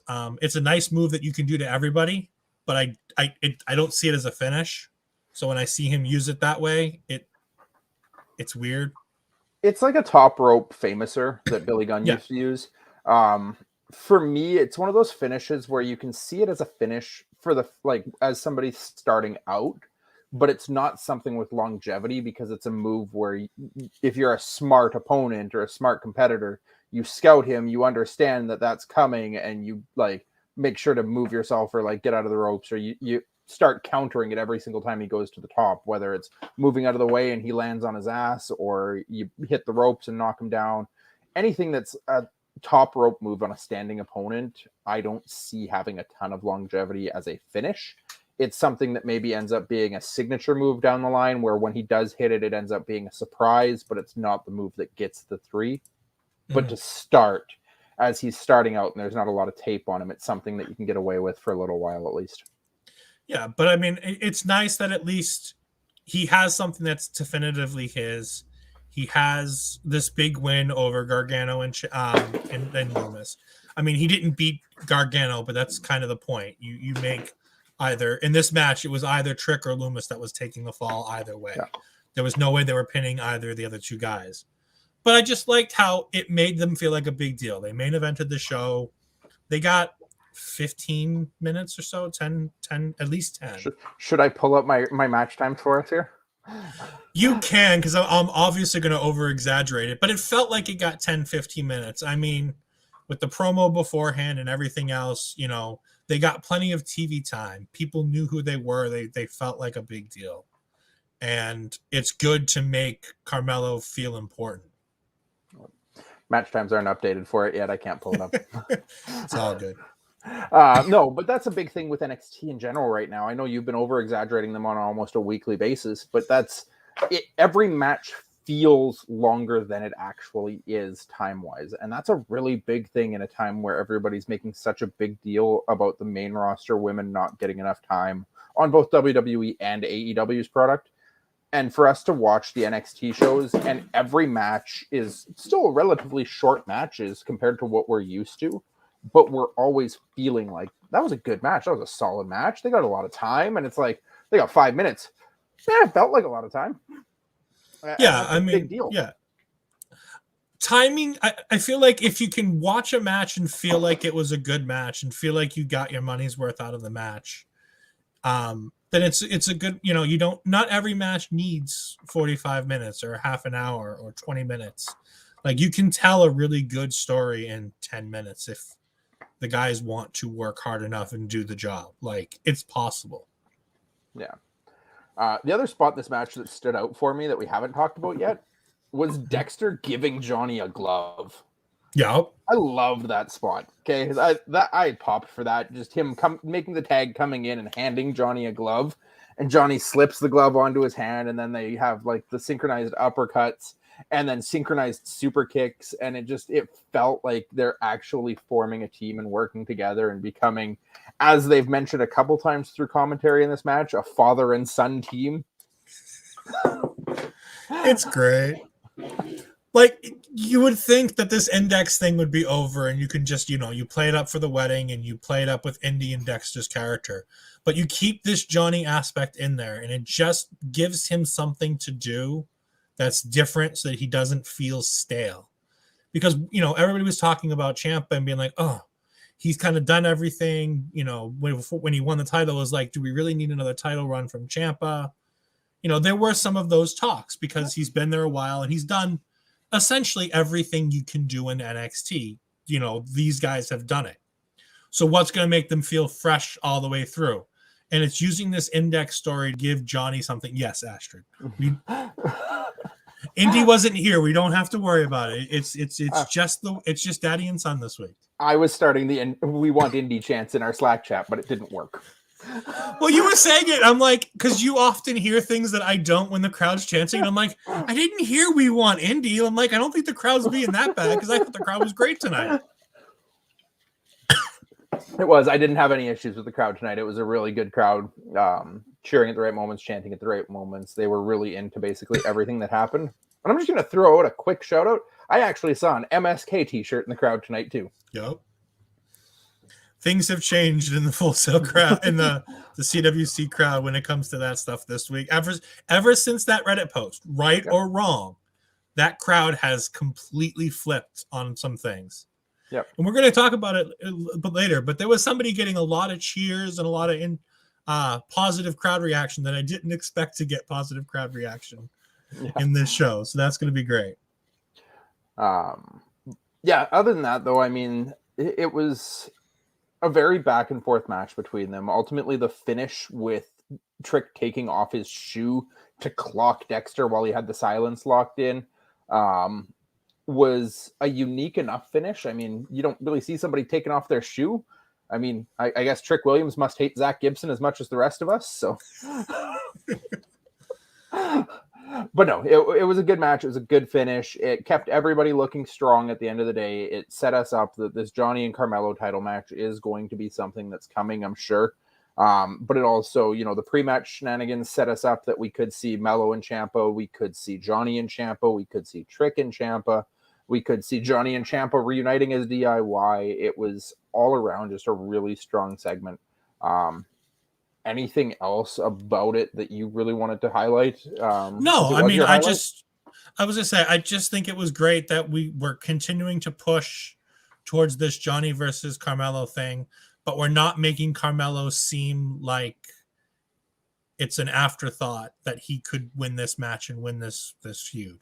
Yeah. They're making him feel like a big deal, even if they're allowing him to be scared of Dexter and not really wanting to fight Johnny and things like that. I just like the fact that he's continuing to elevate his stock in the company to the point where he's going face to face with the champion and holding his own until the champion literally tears him to shreds when he takes his glasses off. Yeah. Just before I jump to my highlight of the night, I do want to bring back that comment from Chris. Welcome to the show, Chris. I agree with you. I do think Ciampa is the right person to have the title here. I've mentioned it a couple weeks now where I think him having the title as that last remaining member of the old guard still standing, and all of these young new guys like your Von Wagners, your Braun Breakers, Tony D'Angelo, Zion Quinn, Solo Sikoa, all the guys we're going to get to talking about the rest of the show here. You've got a lineup of guys that are waiting and capable of wrestling Ciampa for that title down the line. And I think Ciampa's just that guy that can carry that title in such a way where he can make all of these guys look good and make you question, okay, who's going to be the guy to take it from me? Yeah. And like I said, I'm not even so much bashing on Ciampa as the champion. It was one of those things where it's before he had gotten into that spot with him and Timothy Thatcher, it felt like they were just doing something just to do something when they had him paired with Thatcher. Yeah. And so then giving him the title, it was like, are we going to get something new? And we are because of the 2.0, but a lot of that was because we hadn't seen what 2.0 was at the time. But no, I'm thoroughly happy with Tommaso Ciampa as the champion. I mean, Daddy is wonderful. Yeah. And we love Tommaso Ciampa. Daddy, God, Ciampa, you know, yeah. Whichever one you want. God and Goldie. That's what we're going to refer to them for forever now. It's just God and Goldie. No, I'm going to jump back. My highlight of the night was the other tag team match, actually. I really, really enjoyed what we got out of Von Wagner and Kyle O'Reilly against Raul Mendoza and Joaquin Weil, Legado del Fantasma. It was a very, very strong match for both sides. And again, just like the main event was, it left both sides feeling strong. It left both sides feeling really good and like going forward that they've got a legitimate reason to be considered in all situations. It also started out with a brief crossover backstage, the same way as the main event did, where we had Legado interacting with Zion Quinn. We'll touch on that when we actually go through the Zion Quinn segment a little bit here, but just a little bit of that crossover again there to start. Ultimately, you've got Elektra interfering, giving Legado the momentum back after Vaughn and Kyle O'Reilly started strong and controlling the match. But then the finish, I really, really want to focus on the finish here because I love the intricacy of this little story that if you weren't paying enough attention, you wouldn't notice it. You have Kyle O'Reilly in the ring. I forget if it was Mendoza or Wilde that he had in there with him. He looks lined up. He's just about to get the finish. I think it was Mendoza kind of out of it. And Kyle has this little hesitancy. He's a little reluctant. He kind of glances over at Vaughn in the corner and he's looking to finish. Then he looks at Vaughn and then he looks back and then he decides to make the tag. And right as he makes the tag, he sends Vaughn to go off the rope for some kind of double team move. But you've got Wilde comes off the corner with a drop kick, takes out O'Reilly. Vaughn gets hit, rolled up, and the 3. But you've also got Vaughn, it looks like might have got the shoulder up right at the 3, but also had a foot possibly in or under the ropes. So there's a lot of, controversy with the finish there. But it was the intricacy of the Kyle facial expressions and the movements and how he handled that, tagging with somebody that he doesn't know and doesn't maybe trust quite fully yet. And then the end of the match too, where he comes back in and Vaughn offers him the fist bump and Kyle kind of hesitates for a sec before just giving a quick bump and then turning back. Like just the story they're telling with those two, it's probably leading us to the typical team breakup and feud down the line. But it's so intricate and it's such minor little details that you really have to focus on everything they're doing in their matches to pick up on all the little things. And it's interesting because Kyle O'Reilly is the ultimate tag team wrestler. I mean, Red Dragon was together for seemingly forever. I mean, at least 10 plus years, it feels like in my mind. These guys, those two guys had wrestled all around the world. And now he's teaming with a guy, like you said, that he doesn't know and he doesn't trust. And to have a guy that familiar with tag team wrestling and being a tag team specialist and not so much screwing up, but having that moment where he never would have made that mistake if he was tagging with Bobby. If he was tagging with Bobby or he was tagging with Adam or if he was tagging with Roddy, they never would have had that moment. He would have either made the tag or not made the tag, and it would have been the end of the match. But he doesn't know Vaughn, and he doesn't know what he should have done, and he makes the tag, and it ends up costing the team because of everything else that goes on. Yep. Kyle O'Reilly, like I've always said, I compare him to Lance Storm because of the fact that I think his in-ring work is second to almost nobody. In the ring, he is absolutely fantastic. But when you get this guy on a microphone, he can sometimes come down a little bit. And that's where I'm so excited with him in this ring, where he can teach Vaughn the in-ring stuff. And I'm excited to see Vaughn learn how to do the promo stuff and learn how to be able to tell a story. And Vaughn was pissed. Like, he was angry at the referee. We hear later on in other matches that him and O'Reilly are kicking up a storm backstage because of the finish of this match. And I'm like, great. You're protecting them in the finish because of the fact that they got their foot under the ropes and he was kicking out. You made Kyle look good because he got taken out of nowhere, and it makes, it protects everybody, and it gives Legado that next step up because they are a dominant tag team in terms of being a cohesive unit. Yeah, no, for sure. And I did note when that happened with the kicking up whatever backstage, but it really does. Like, I wasn't sure. In the finish, I didn't notice the foot under the ropes, but I did notice, like, right as the ref was coming down for 3, I thought that shoulder got up probably earlier than a lot of the times when they actually do count it as a kick out. So it was definitely something that right off the bat I noticed, and I'm like, hey, that's something. It keeps them strong because it puts the finish in question. And I'm always on board with any kind of situation where we can actually work with the fact that it was a questionable finish. I also just put one other note here about Von Wagner early in the match too, that he kind of looks like a wild gorilla in the ring. Specifically when he's the guy in peril or he's taking the moves of a faster guy like a Mendoza who's running and outspeeding him, and he's just like wild arming, flailing after them. But then he also, like, the spot where he jumped over O'Reilly's shoulders to hit the move on the ropes there, and it looks slightly uncoordinated, like he's just learning how to run with feet for the first time, like a baby gorilla. Yeah. That I really hope that's something that, especially when he's on offense, maybe he can clean that up a little bit, but that he doesn't lose it on the defensive side either, that he can actually keep working and run with that. And just when he's working guys that are smaller and faster than him, that he really, really makes it look like he's just completely outsped and outrun. I mean, if it's something he's going to continue to do, and even if it's not, if it's something that he's learning how to deal with, it's the reason why you're in an NXT. It's the reason why you're in developmental. Not everything is perfect and polished. I mean, his dad, like we said before, his dad is Lord Tensai. His dad was, part of the Funkasaurus tag team. Like, his dad was Prince Albert. His dad wasn't the most graceful man in the ring either. So it's not like he's learned from somebody who's super polished and and focused in that way. But yeah, it's an interesting look to him. But that being said, I'm intrigued by this dude. Like, he's big, he's burly.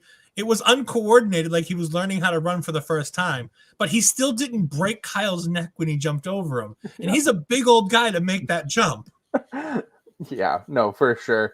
Like I said, it's something that I hope, if he does polish it up for the offensive side, though, I really hope he doesn't polish it and lose it on the defensive side, because it looks believable on the defensive side. That you can work on it, you can fix it on one side, but try and just recognize and accept the fact that it works on the other side of the attack and incorporate it, go with it, really make it part of who you are, that you're just a big dude. I think you had another point that you wanted to kind of jump to, though, right? Yeah, but before we get there, I was asked to play an ad, and we normally don't do ads on the NXT show, but I wanted to go ahead and first, because we haven't done this at the top of the show, we're going to go ahead and thank our sponsors, RK Athletics. I know Zach did it, but just want to make sure that we again thank Rich King for all his fine work and helping make all of this Love Wrestling possible. So go ahead and follow Rich King at RK Athletics 1 for all your personal training, either online or in-person workout training needs. And then we got this, I'm going to play it. It's a little unusual, but the Wordsmith has a word about love wrestling and tumblers. Consumerism is quite the satanic majesty, isn't it? Well, we're not shy here at lovewrestling.ca. I'll tell you what. I'll tumble for you. I'll tumble for you. But you know what won't tumble? Your lovewrestling.ca wine tumbler. And where can you get it? I hear you ask. Off camera, I suppose. You can get it right here on lovewrestling.ca/merch. Cheap plug, I know, but it just makes things taste so damn good. Yes, and I do want to reiterate, unfortunately, the Wordsmith, he's drinking too much out of his tumbler. It is lovewrestling.ca/shop, not /merch. I had to throw it up there in the bottom, right as you were saying it. And then we have the ad. The ad doesn't cost us anything. It's our own ad, so I think we're okay with that one. And like I said in the chat, I'm not sure, but hopefully it earns NXT some money. Yes, if you throw it up and we get some tumblers out of it, maybe we'll have more budget and we can afford Astrid next week. And she's a big star now. I mean, me and you had to take a pay cut to make sure that she can be on the show most weeks because, I had to take a week off now because she was so expensive last week. I know. We couldn't afford you during Halloween Havoc. Astrid week just took way too much budget out of us. But no, getting back to other things that I wanted to point out. So, divisive segment number 1, because there's going to be another one of these that we talk about later. Hold on, poor Astrid. We love picking on you. We love you. We can't wait for you to be back next week. But no, Zion Quinn versus Robert Stone. This. We've seen it gift on Twitter, and they gift a poor section of 3 seconds of Robert Stone making a fool of himself. But to tell the whole story, Robert Stone is upset that Zion Quinn chokeslammed him through a table during the party segments at Halloween Havoc last week. So he challenges Zion Quinn to meet him face-to-face in the ring. And so when Zion Quinn comes out with Robert to meet Robert Stone tells him that he's going to first beat him in dance, and then he's going to go ahead and pin him 1, 2, 3. Stomp So we you all know in my rompa. in his rompa, yes. I I'm mean, gonna stomp you in my rompa. Robert Stone is great. Robert Stone then proceeds to poorly sing portions of Frankie Monet's theme song, to which I was really hoping Frankie would have come out and beat him up to this, but sadly that didn't happen. So he does it, and Zion Quinn's like, that was something. Now can I fight you? Because that's the only reason I really came out here. And Robert Stone calls him a chicken and says, you're too scared to sing. So Zion Quinn finally goes ahead and says, fine, I will sing. And he says, go ahead and play me some music. He has no clue what music is apparently coming in the kayfabe world of him just asking for random music. But he gets Shawn Michaels' Sexy Boy theme. For a second, I thought Shawn was coming out to do something in this. And I was really going to lose my cool if that had happened, because that would have been fantastic. But no. So then Zion Quinn starts singing, like heartfelt singing, Shawn Michaels' Sexy Boy lyrics. And Robert Stone repeatedly tries to attack Zion Quinn as he's singing. And every time Zion Quinn turns it into a dance move.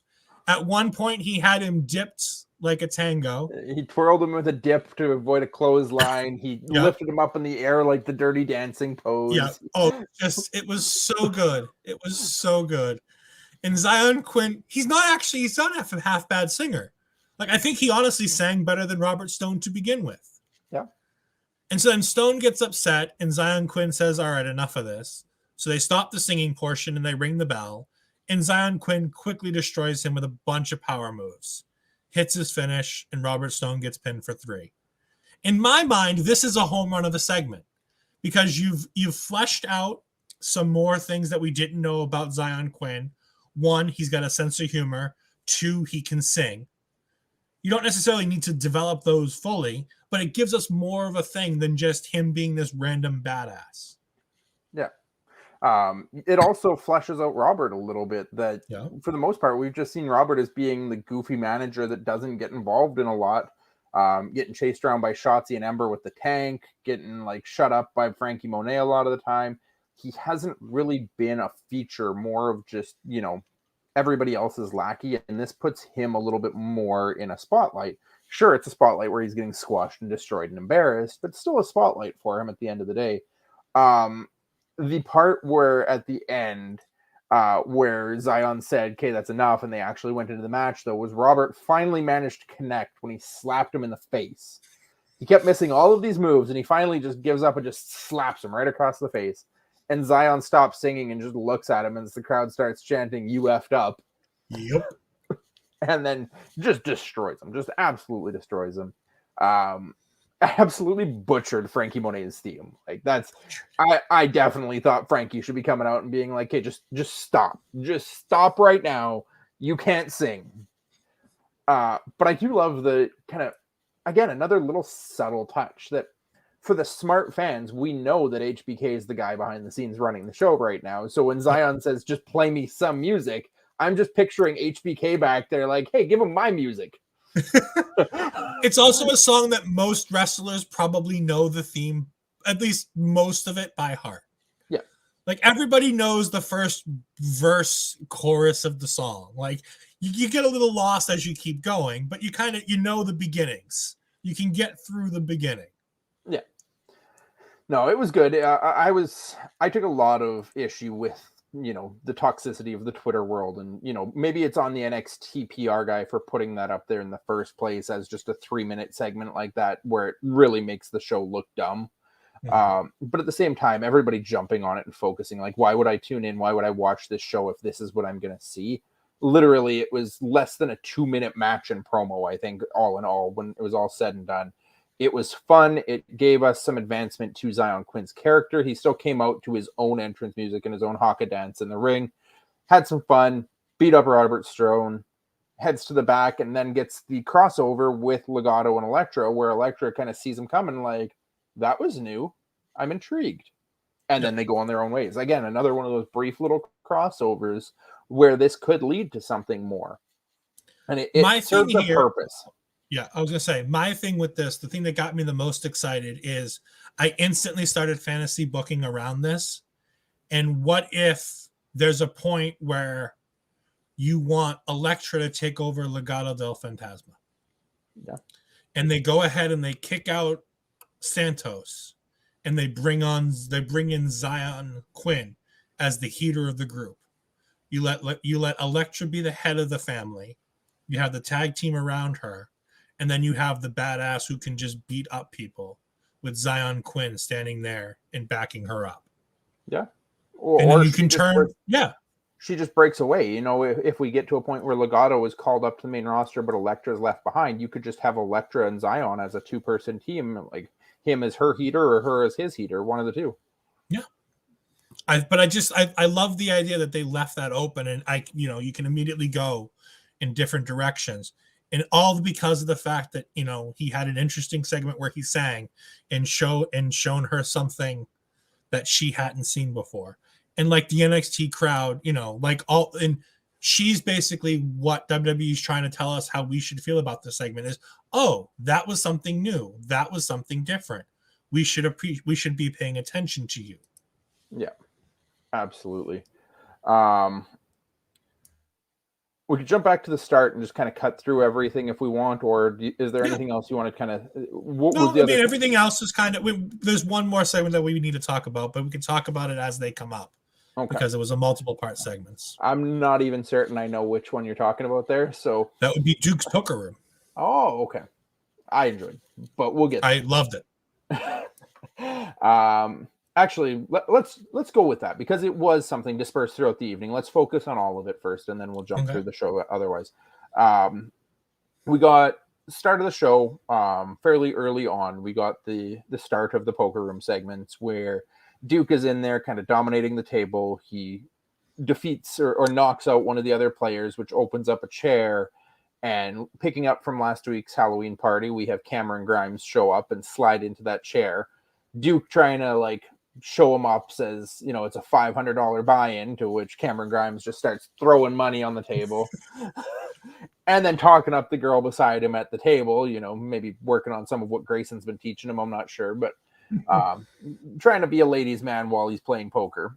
It cuts there. We don't even get to see the opening hand with Grimes. He just kind of buys in, and Duke tries to convince him, are you sure? Maybe this is a bad idea. I'm going to kill you. It's, you don't stand a chance at the poker table with me.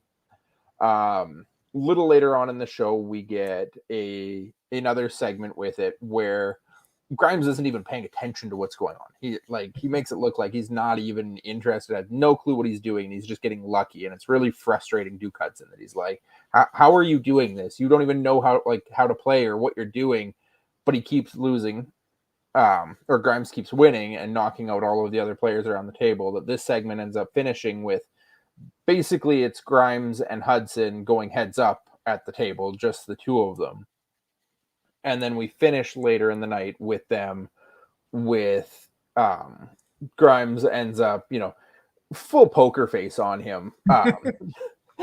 Basically the worst poker face in the world, the worst / best poker face in the world. He has no idea what he's doing. He keeps checking on the flop, the river, the turn, everything. He has no idea. It's check, and then calling when Duke's like, oh, you didn't hit what you needed. Okay, I'm gonna bet you. And Grimes like, okay, I call. And then he checks the next time. Hudson bets more, and then Hudson goes all in on the last card, thinking he's got him beat. And Grimes with a pair of pocket twos ends up hitting on the table for a full house, and all Hudson had was a pair of aces in the hand. And he's furious. He's mad. Grimes has cleaned the table with him, walks away with the girls and the guys and everybody partying and celebrating with him. And Grimes with the pocket twos is to the moon. And we end with Hudson just flipping the table, basically in a superhero bad guy role of I'll get you next time. just an absolute standout segment. I finally got the Duke Hudson poker stuff. Like, it took them through 3 weeks of setting it up and then having this to do it. But I finally get the character that they're trying to portray with Duke Hudson with it. Him being smarter than everybody and being cocky and thinking he's the best in the world. And then having a guy like Cameron Grimes come in. Yeah. And Grimes is the perfect guy because money's, been at the heart of most of the stuff he's done since he's come back and done the Dogecoin and he made himself rich thing. It's been fantastic. And him finally picking up the girl who ironically is the same girl who turned him away 2 weeks ago and last week at the Halloween party and all of this stuff. They really need to get more extras if they're going to keep doing Cameron Grimes trying to pick up girls. They need to find other girls around the PC to do it. Or is that the story, right? She keeps turning him down every week and he keeps trying, and now he's managed to actually win her over by being a good poker player and a fun guy. Maybe that's the story. Maybe I'm missing that whole portion. I keep seeing her and I'm like, there's got to be a model somewhere in the area that you can get. Like, you've signed so many wonderful female talent. You tell me there's nobody that you can get to do this spot? Well, they had the other girl across the table sitting beside Duke for most of it too. It's kind of on his side. So I think it is more of a, it is the same girl he keeps going after, and Grayson giving him some pointers, and now him going to the poker table and just being the fun, loose, easygoing kind of guy. And she's like, oh, okay, I'll go home with you now. Well, that and the fact that he won all the money doesn't hurt either. Yeah, right. Even though he had all the money to begin with. Well, he had all his money, but then he won the 500 from, assumably, it's 500 from every player, so that's about 6 more players. So another $3,000, why not? Including her money, so maybe that's just her way of getting her money back. There you go. Yeah. But it's a great way to build a feud, especially you build Cameron Grimes feuds around money. Duke's a poker player; he wants money. Makes sense. Yep. And now, obviously, we're going to be heading to this either next week or in a couple weeks. We're likely going to get Duke and Cameron in a match together, which I'm all for. That's another fun matchup between the two that I think their styles will blend well together, and that'll be a good way to kind of make them both look strong still at the end of the day. Whether we get Grimes actually going over or Duke getting his revenge could be fun to play with either way. Yeah. There's no way that match can go badly unless the match itself is a poor match. Yeah. If, like you said, if Duke gets his revenge, it's great because it continues the story. If Cameron Grimes keeps winning and gets the girls and starts all of a sudden having, the Godfather's train of ladies, then, by the way, I wouldn't be opposed, and now that I've said it and I've mentioned it out loud, I wouldn't be opposed to a one-night stopover with Charles Wright in NXT. Since I did Ted DiBiase, like that era of guy, like, come on. You just have him pop up one week and be like, Cameron, come with me and my friends. I can show you a good time. These girls will love you. And then Grayson Waller standing off to the side, jealous that he wasn't invited. Exactly. Like you can, this can work. Yeah.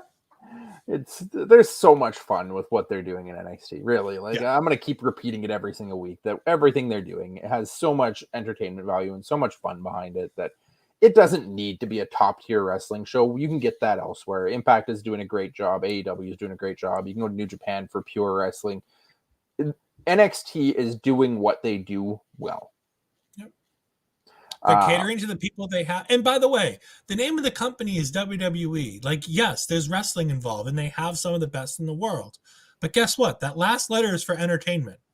Yep. People need to remember that, while AEW is, about the wrestling and the storytelling, and they do plenty of crazy and kooky things over there too. Like, let's not forget what their main event was last week. You had people coming out, there's like the Ghostbusters and using proton packs in the middle of a match. Like, and then they had a State Puft Marshmallow Man as the big surprise. Like, let's not get out of hand and sit here and say that AEW is the super serious wrestling program. That's New Japan Pro Wrestling, because the only thing funny in New Japan Pro Wrestling is Toriano. Like, the only thing that legitimately tries to be just straight up funny is Toriano. There's a lot of funny things that happen in New Japan with other people, but the only one who tries to be comedic is Toro. Yeah, for sure. No, it is what it served a purpose. It was fun. It was good. It built a storyline. It put us in a place where there's plenty of different directions you can go with this. You've got a character for Duke Hudson now, other than just being this grumpy European. You've got a character with Cameron Grimes, who you've already built around the $1 million title and his Dogecoin, and now you're building him up that he's got the money, he's got the wins, he's got the success, he's got to find a girl. Now you're going to find him a girl, and you can have a situation where this girl then burns him and takes half his money. You've got a situation where he just can't seem to keep a girl around consistently. You can just move away from that and have him, start falling in love with his money again. There's so many different ways and places that you can take it. Have a girl where he starts losing because he's distracted and then has to find a way to start winning, either by getting rid of the girl or focusing more on his wrestling. It all serves a purpose in NXT. And through 2 months of 2.0 right now, I think we can comfortably say, let it play out. As much as that is overused and overstated in main roster WWE, because it very rarely actually works out that way, I feel like 2.0's let it play out actually is serving a purpose, and that I trust them to play it out successfully. Yeah, I mean, they've definitely all the fears of this is the end of NXT as we know it and everything else. It's definitely the end of what NXT had become at the point. Yeah. But it's gone back to a different form of NXT that if you're down for what's going on, it's fantastic. If you're going to let them do the stories that they're telling and the talent is able to do the things that they do. And the one thing that you're seeing a lot in this, at least that I'm seeing a lot in this, is the talent seems like they're being able to kind of be themselves and do the things they want to do. Yep. Mandy Rose feels like herself. She feels like she's doing a character that she enjoys and that she wants to do. Carmelo Hayes and Trick Williams really feel like the best of friends who have been around the world together and are like brothers. Johnny and Dexter and Index and everything like that. Like, it all works. And Gigi and JC the same as Trick Mello, right? That Gigi and JC just seem like they're best friends. Yeah. And you still have things like JBBJ, and you have Von Wagner teaming with Kyle O'Reilly, and you have these young talents that are learning from all these talented veterans. But you're still getting entertainment, like, as we'll talk about later, Lash Legend. Yep. Somebody who may never enter the wrestling ring, but I would have never thought a talk show segment on NXT would ever work with the Full Sail crowd. But that could be an in-ring live segment on an NXT show, and it would get laughs, and it would be over because of the fact that it's hitting where it needs to hit with that crowd. Yeah. You're setting it up. You're setting the premise around it for it to be something where you could do it in front of a live crowd in the future, and they likely would respond to it better than if you just brought it out first week as a live show, and people would be like booing it and unresponsive to it because they don't want a talk show on NXT. Yeah. We'll focus here quickly on what Parrish has to say, because I did just briefly glance at that before turning back to my notes. You do want them to evolve. And you want them to grow, and I mentioned this in our Slack earlier tonight, and I think Parrish is almost on a little bit of the same page as me here, that what we were doing in the past on NXT was bringing in made stars, known stars who had made their names other places in the world, whether it was New Japan, ROH, Impact, Evolve, wherever it was. People knew these names, they knew the characters, and they knew what they should expect out of them. Now we're bringing in guys who you don't necessarily know, or a majority of the audience don't know what they're capable of in-ring. And maybe their in-ring work isn't spectacular. It's not top-notch. It's not WrestleMania main event caliber wrestlers yet, or TakeOver main event even. But they're focusing very heavily on promos. And I feel like that's a big thing with WWE now, is they're not bringing in guys who are known wrestlers and expecting them to promo. They're bringing in new talents, up-and-coming talents. They're focusing on promos and promo stories through the majority of the show, that every show has been fairly promo-heavy, even though they're shorter promos. Almost everybody on the show, whether it's a segment talking in the ring after their match, a backstage interview before their match, walking down to the ring with a mic, You got, street corner promos, you've got backyard promos, you've got lashing out promos. You've got so many promos on every show, and it's really, really focusing on letting all of these guys and girls talk, expose their personalities, get comfortable on a microphone and talking to the camera, because that is what your WWE main roster product is. It's what they've accepted that they're going to be. They're a promo heavy show. They're all about talking and promos and stories, and not so much about the in-ring action. You can develop the in-ring action just fine, but using NXT as a place to develop these characters' ability to talk is the right use for NXT. And I feel like that's why Hit Row got called up so fast, is because they had excelled and they had shown that they could talk the talk. They were walking the walk, and they got brought up because WWE's top management recognized what they were doing at the NXT level and wanted to capitalize on that before it grew stale. Yeah, Astrid just bringing up that like you said, the setting changes help with that, because it's like tonight, MSK doing their vignette outside, Lash doing her show, the poker room. Last week we had the party, things like that. It just helps with making you feel like this world is fully fleshed out and that there's nowhere this world can't go. Yeah. Now, granted, they weren't in New Orleans when they said that MSK was in New Orleans. But that being said, it's definitely something. And like Prayer says here, developing their own talent and their own system to succeed on their own realm, They're not developing talent to be worldwide stars on AEW or Impact or ROH when it relaunches.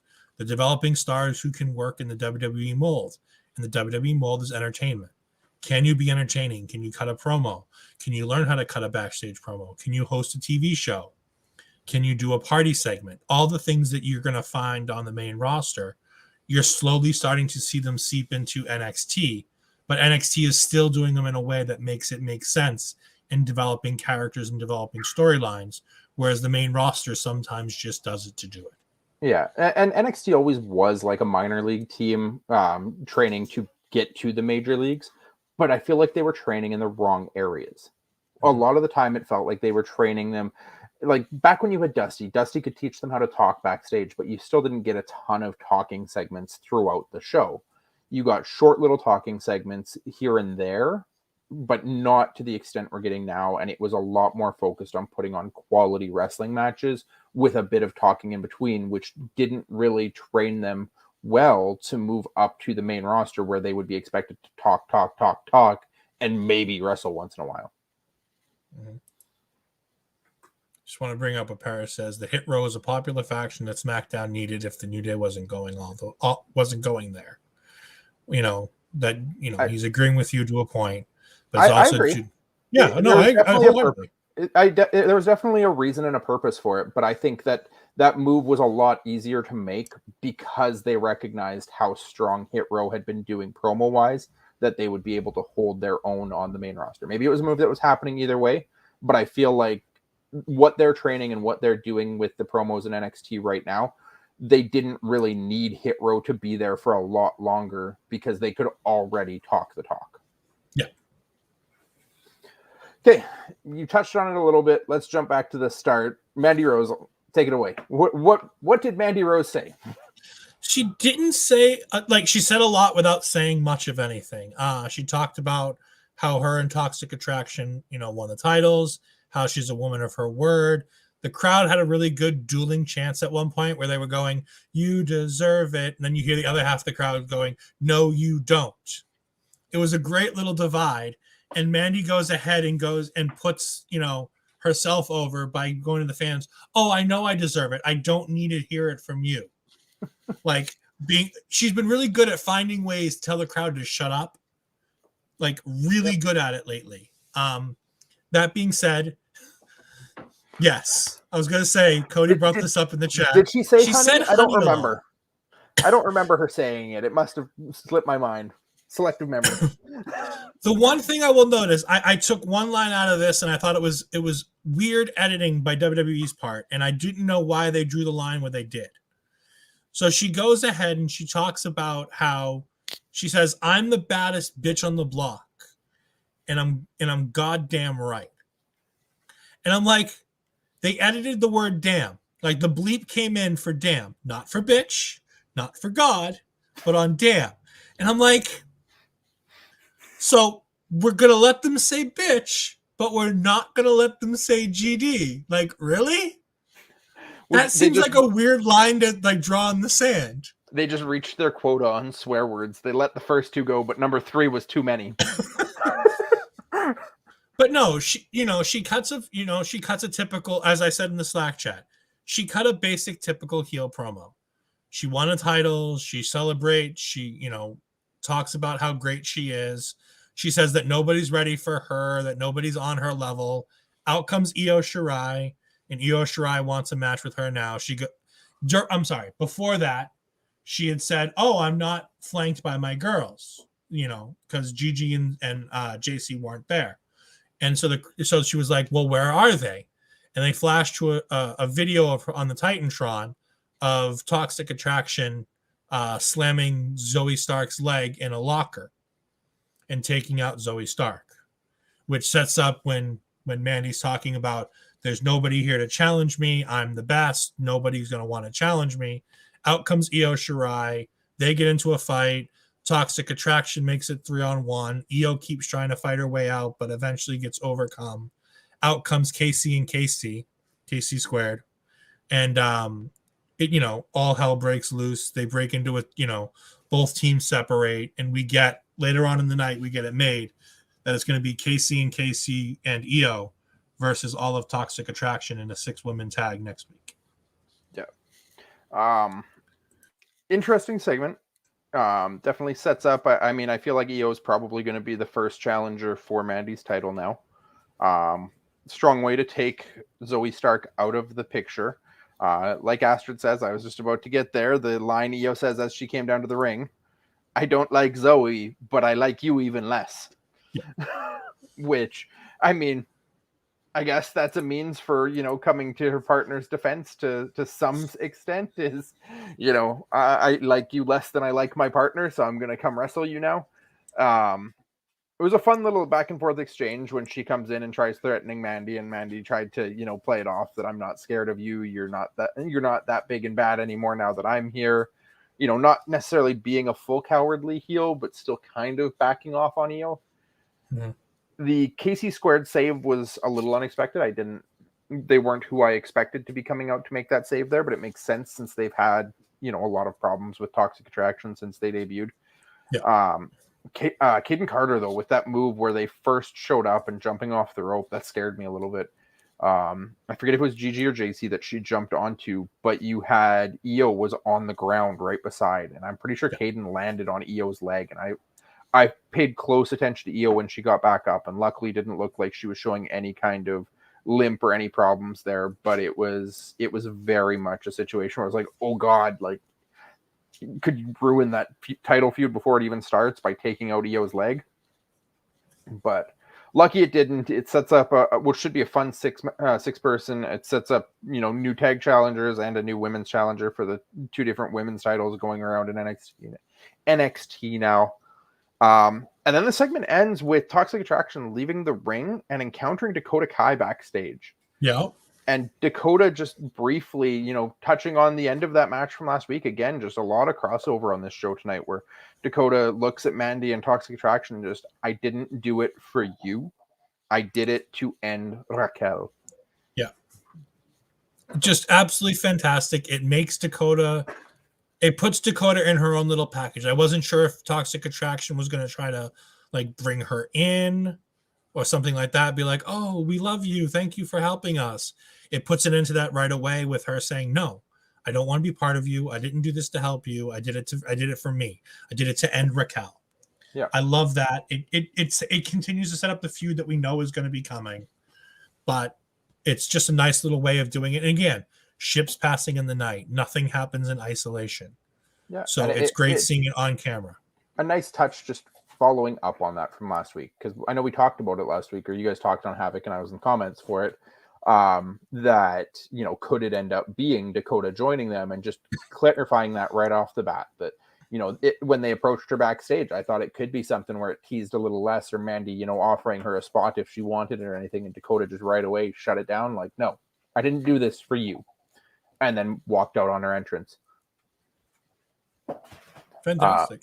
It was a quality segment. It did what it needed to do. It set up Mandy's next challenger. It gave us new challengers for the tag team titles. If we're getting, like I mentioned before, if on the December 5th we're getting a show that's takeover level worthy, whether or not it has the takeover name or not, and that comes from Brandon Thurston. So he has his sources in the entertainment side of the business. So if they're planning a show, he might know about that, especially if it's going to be either on USA or if it's a network special. He has the know-how to get information like that. He says it's a possibility that it's been tentatively scheduled. You got 4 or 5 weeks here. Makes sense that you want to set up new challenges right away for a big show like that. Yeah, for sure. I mean, 4 to 5 weeks is a good time to, start building out feuds. It doesn't need to be top tier feuds. Just build a feud over a few weeks. Have a big show again, whether it's another Halloween Havoc level big show or an actual takeover, like network exclusive style show. Either one is acceptable, and you could build your challengers out from there. Yeah. Picking up Dakota on her entrance, I know you called it out in the Slack, but I picked up a little bit as well. She's got like a weird kind of screaming howl at the start of it now. I think it's still mostly the same underlying Dakota Kai music, just with a slight change of tone and inflection to it throughout. Coming out, we got Cora Jade then after the first break of the night. And those two have a match that is an interesting match to put together, with a re-debuting Dakota against a Cora Jade who's come out with 2 back-to-back upsets now in her first 2 matches over, people that we didn't expect her to beat. What did you think of the match? I thought it was all right. I think it was definitely better than what Cora's been putting together in the past. I think she worked a lot better with Dakota. They seemed to have more chemistry. They wrestle a similar style. It was fun. I really liked the finish. I thought the finish was interesting, where it gets over Cora Jade in that roll-up type offense that she has, where she's been getting these wins on these freak roll-ups. It was funny that the referee refused to count it because Dakota's shoulders apparently weren't all the way down. So it didn't look as good as getting an honest 2 count. But she goes ahead and tries to do her roll-up win. They tease it. And then Dakota goes ahead and hits the Dakota kick, I think it's called. The one where she runs halfway around the ring and kicks you in the face. Yeah, she's got a proper name for it. I used to know it. I can't think of it off the top of my head. Maybe Astrid or Parrish know it in comments. But I know she's got a proper name for what she calls that running kick. Yeah, but she goes ahead and hits that and gets the win. Really good sell job on that kick by Cora Jade, where she just sort of falls to the ground in a big heap like you would if you were pretending to fall. It was really, really fun. Yeah. But no, I think it does everything that you needed to do. Cora Jade looks like she's a talented competitor. She was in the match at points in the match. She almost got a win. And then you give the win to Dakota Kai to build her towards Raquel Gonzalez. Yeah.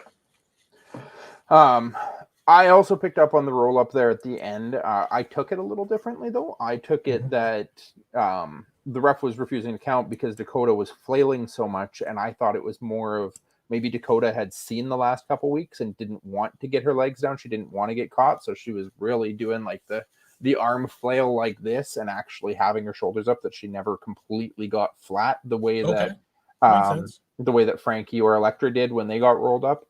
And then immediately into the finish. Like as soon as she got up from that roll up and Cora kind of stumbled to a corner and just took the kick, it was an interesting, turn of events. And I think Cora did still look strong in the match overall, but a re-debuting Dakota, I was questioning right off the bat whether Cora would get a big upset or possibly Raquel come out to cost Dakota the match and keep Cora's win streak alive. But now you've got Cora Jade taking a loss, and maybe we'll get Trey Baxter in here at some point now that Cora's lost, or maybe Cora's going to go on a losing streak and Trey and Cora will have to find each other and, find a way to get back on a winning mark together. Anything along those lines. The post-match stuff, though, I saw a little bit of negativity online about it. Just reading a bunch of comments and stuff that people didn't seem to comprehend or understand what happened after this match, or what it was supposed to, like what purpose it was supposed to serve. You had Dakota with a little bit of a post-match beatdown, takes Cora out, beats her around. Oh, Parrish has us with the answer. The KO kick. Thank you, Parrish. She beats Cora around on the outside, lays her down, pulls a table partway out from under the ring and lays it down on top of Cora, and then climbs up onto the apron as though she's going to jump down. And what I gathered from this is what we got from Dakota, and my stream of it was kind of cutting and freezing a little bit in the segment, so it was kind of spotty for me. But what I tried to gather out of it is that they're trying to tell a story of Dakota fighting with some kind of internal conflict or internal demons, where she wanted to be extra violent. She wanted to go that extra step, but something inside of her was hesitant or resistant to this side of her. And I feel like this is a new side to Dakota that they're trying to tell now with the change of the character. Because I didn't really feel like this was much of a different Dakota up until this point. It was a lot of the same Dakota Kai that we've seen in NXT up until this point. I don't know if you agree or disagree. Commentary had mentioned a bunch of times that she was muttering to herself throughout the match and like trying to talk to herself. I got the same idea. I was a bit confused on the beatdown segment. It didn't seem like she didn't know what she wanted to do, but it was all in service of the story. Especially when she decides that she's not going to jump on the table. She gets down, she grabs Cora's skateboard, and I'm like, oh, she's going to hit her with the skateboard, or she's going to do something with the skateboard. And she puts it on her chest, on her stomach like a title belt, and goes ahead and walks away. And I'm like, all right, I'm in for this. That's cool. Okay, cool. Yeah, it's telling a story. It was definitely just showing us something, that she's battling something inside of herself. And hopefully it develops into something further, probably within the Raquel storyline as we get through it, that I think maybe she wants to be that violent person, and she's just, battling her conscience on it. Maybe that violent person's coming out. She's trying to resist it. Anything about that going forward, it gives us something to build toward. It gives us possibly a reason for her to lose the first time to Raquel. Gives us, she's already lost once to Raquel, so I don't think that's the way we're going, but it gives her a next level that hopefully she'll be able to reach if she does end up winning the feud with Raquel. Mm-hmm. It was like I said, it was an interesting segment. It gave me something to think about, and it was something that the more I sat with it, the more I learned about it. So I'm excited to see what happens from here. Yeah, I'm intrigued, right? That's the big thing with everything on NXT since the 2.0 is that everything leaves me intrigued. Everything they're doing, they're building. Everything always feels like it's building somewhere. Even when you finish one feud, you've got another one just sitting there waiting to build out. And I'm intrigued with the direction that everything on this show can go. And, from there, we got a brief Twitter update about the Kyle O'Reilly Legato match. We got the setup for the Robert Stone and Zion match. We also got a brief little talking segment from MSK on a street corner. That was hilarious. Is apparently an MSK thing that I just hadn't picked up on until this week, where they start telling stories about why they are MSK and they just keep getting cut off. I do remember there was one a while back where they started telling us what MSK is about, and then Imperium kind of cut into their stream, and then we come back just in time to not get the story. And now we get the same thing. We get apparently the man behind the curtain who came up with the name MSK, but a bus pulls up in front of them and then pulls away just in time for them to be like, and that's the story. So I'm really interested to see who the man behind the scene, behind it was, because it's New Orleans. I was really hoping they would end up in Nashville. Just because it would be funny for them to poke fun with Trey Miguel and Trey, having just won the X Division title. Yeah. And kind of be like, oh, we're going to go to Nashville to see, the guy who came up with MSK to get our thing back. I'm like, that would have been funny. Because you don't have to ever mention them. You don't have to do it. But the people who know, and you can kind of just let it be. It'll be interesting because I think there was a brief time there that I kind of missed the start of MSK. I've been fairly loyal to NXT, but I think I did miss a few weeks back when they became the champions last year. And I've never really connected. I've never really understood MSK. They've always just kind of felt like flippy, fun, fast-paced guys with no real story behind them. So now that they don't have the gold, I'm interested to see where we go from here. Maybe they were trying to get Jameis Winston to join them since he won't be playing football for a while, Parrish. Yeah. But no, I thought it was a great little segment. I do love the idea that we're never going to find out what MSK is. Like, we didn't know what CM Punk meant. Yeah. Like, I love the idea that that's potentially this, like, because it's funny to tie in our interwoven world of Love Wrestling content. I was talking to Turnbuckle Talk today, and they were talking about, what was your match of the week? And I talked about how much I really enjoyed MSK versus Imperium last week. And Carl had said, I really want to know what MSK stands for because I don't know. And I had brought up the fact that earlier in the year, they had done that segment where Imperium cut into the thing while they were telling what MSK was. And then we get this segment tonight. And I'm like, that's kind of ironic that it happens tonight for the first time in like 3 months. Yeah. But it's really fun. These guys are interesting. I'm excited to see where they go from here. As Astrid says, she wants to know. I'm fine with this being a running gag where we never find out and MSK breaks up and we still never know. Yeah. Like, I'm fine with not knowing and having it be a CM Punk thing that we just never end up finding out until like 10 years from now when they, they're done and they decide to tell us. And they decide to write a book if they're successful enough to get there. Yeah. And then maybe somebody could write a book review on that one too. I'm trying to think of anybody in the Love Wrestling family who reads books and does book reviews. Yeah, I don't know. Maybe I'll have to start. Parrish could. I'm sure Parrish likes reading. I'm sure Parrish could do it. Yeah, maybe. Anyhow, again, jumping promo wise. So we got after that we got the Robert Stone and Zion stuff, and then we got another Joe Gacy promo. So just a brief little touch on Joe Gacy and Harlan to keep them relevant, keep them in our minds. They didn't have a lot tonight, but Joe Gacy kind of in a dark room talking about how the world should be a happy place, but it's now just a cesspool designed to drag people down, and that social media is a place full of negativity and hate and just, ruining people, and that somebody gets called a monster because of how he looks, but ultimately leading to, without saying directly in words, he's implying that him and Harlan will change the world together. Mm-hmm. Every week, this Joe Gacy stuff gets better and better. I love how this is going. I was very hesitant about it to start, but it's grown so much on me that it is, I think, probably one of my favorite parts of the show right now is just looking forward to what is Joe Gacy going to do next. I'm still not 100% behind the Harlan stuff. I'm, tentatively optimistic on that as to where they're going to go with this Gacy and Harlan stuff. I kind of feel like this may just be a spot that they're going to use to put Harlan over, and Gacy's just going to fall back on the back burner again. But you know what? If Joe Gacy is that guy who never really makes it to the top himself, but is somebody who can be used to put everybody else in that position, I'm on board with that too. He already had his match with Ciampa. He's probably not somebody who is going to be going for the NXT title himself anytime soon, since he lost clean to the champ.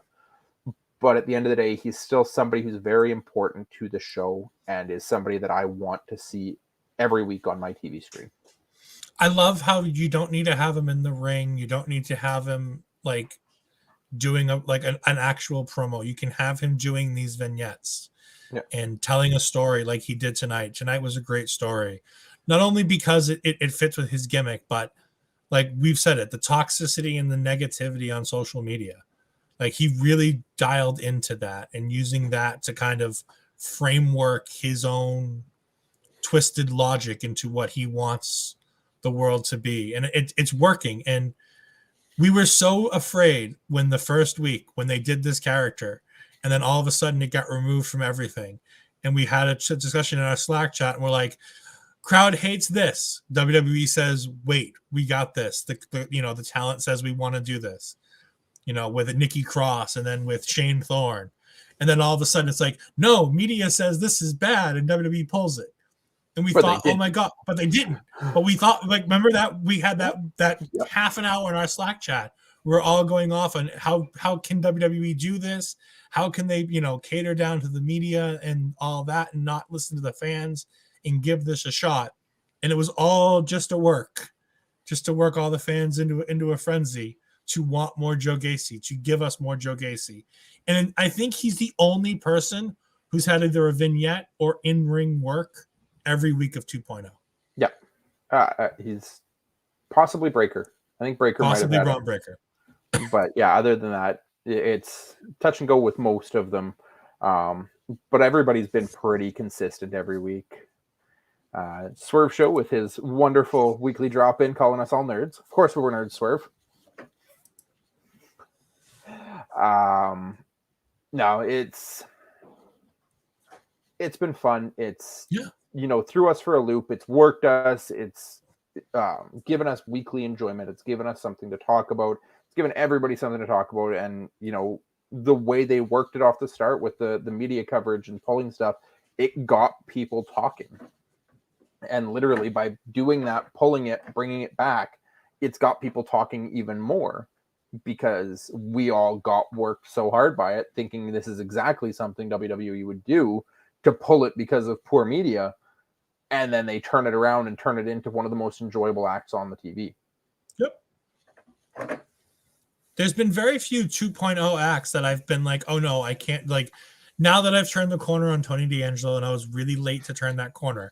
But now that I have, it's like there's no bad new 2.0 act yet.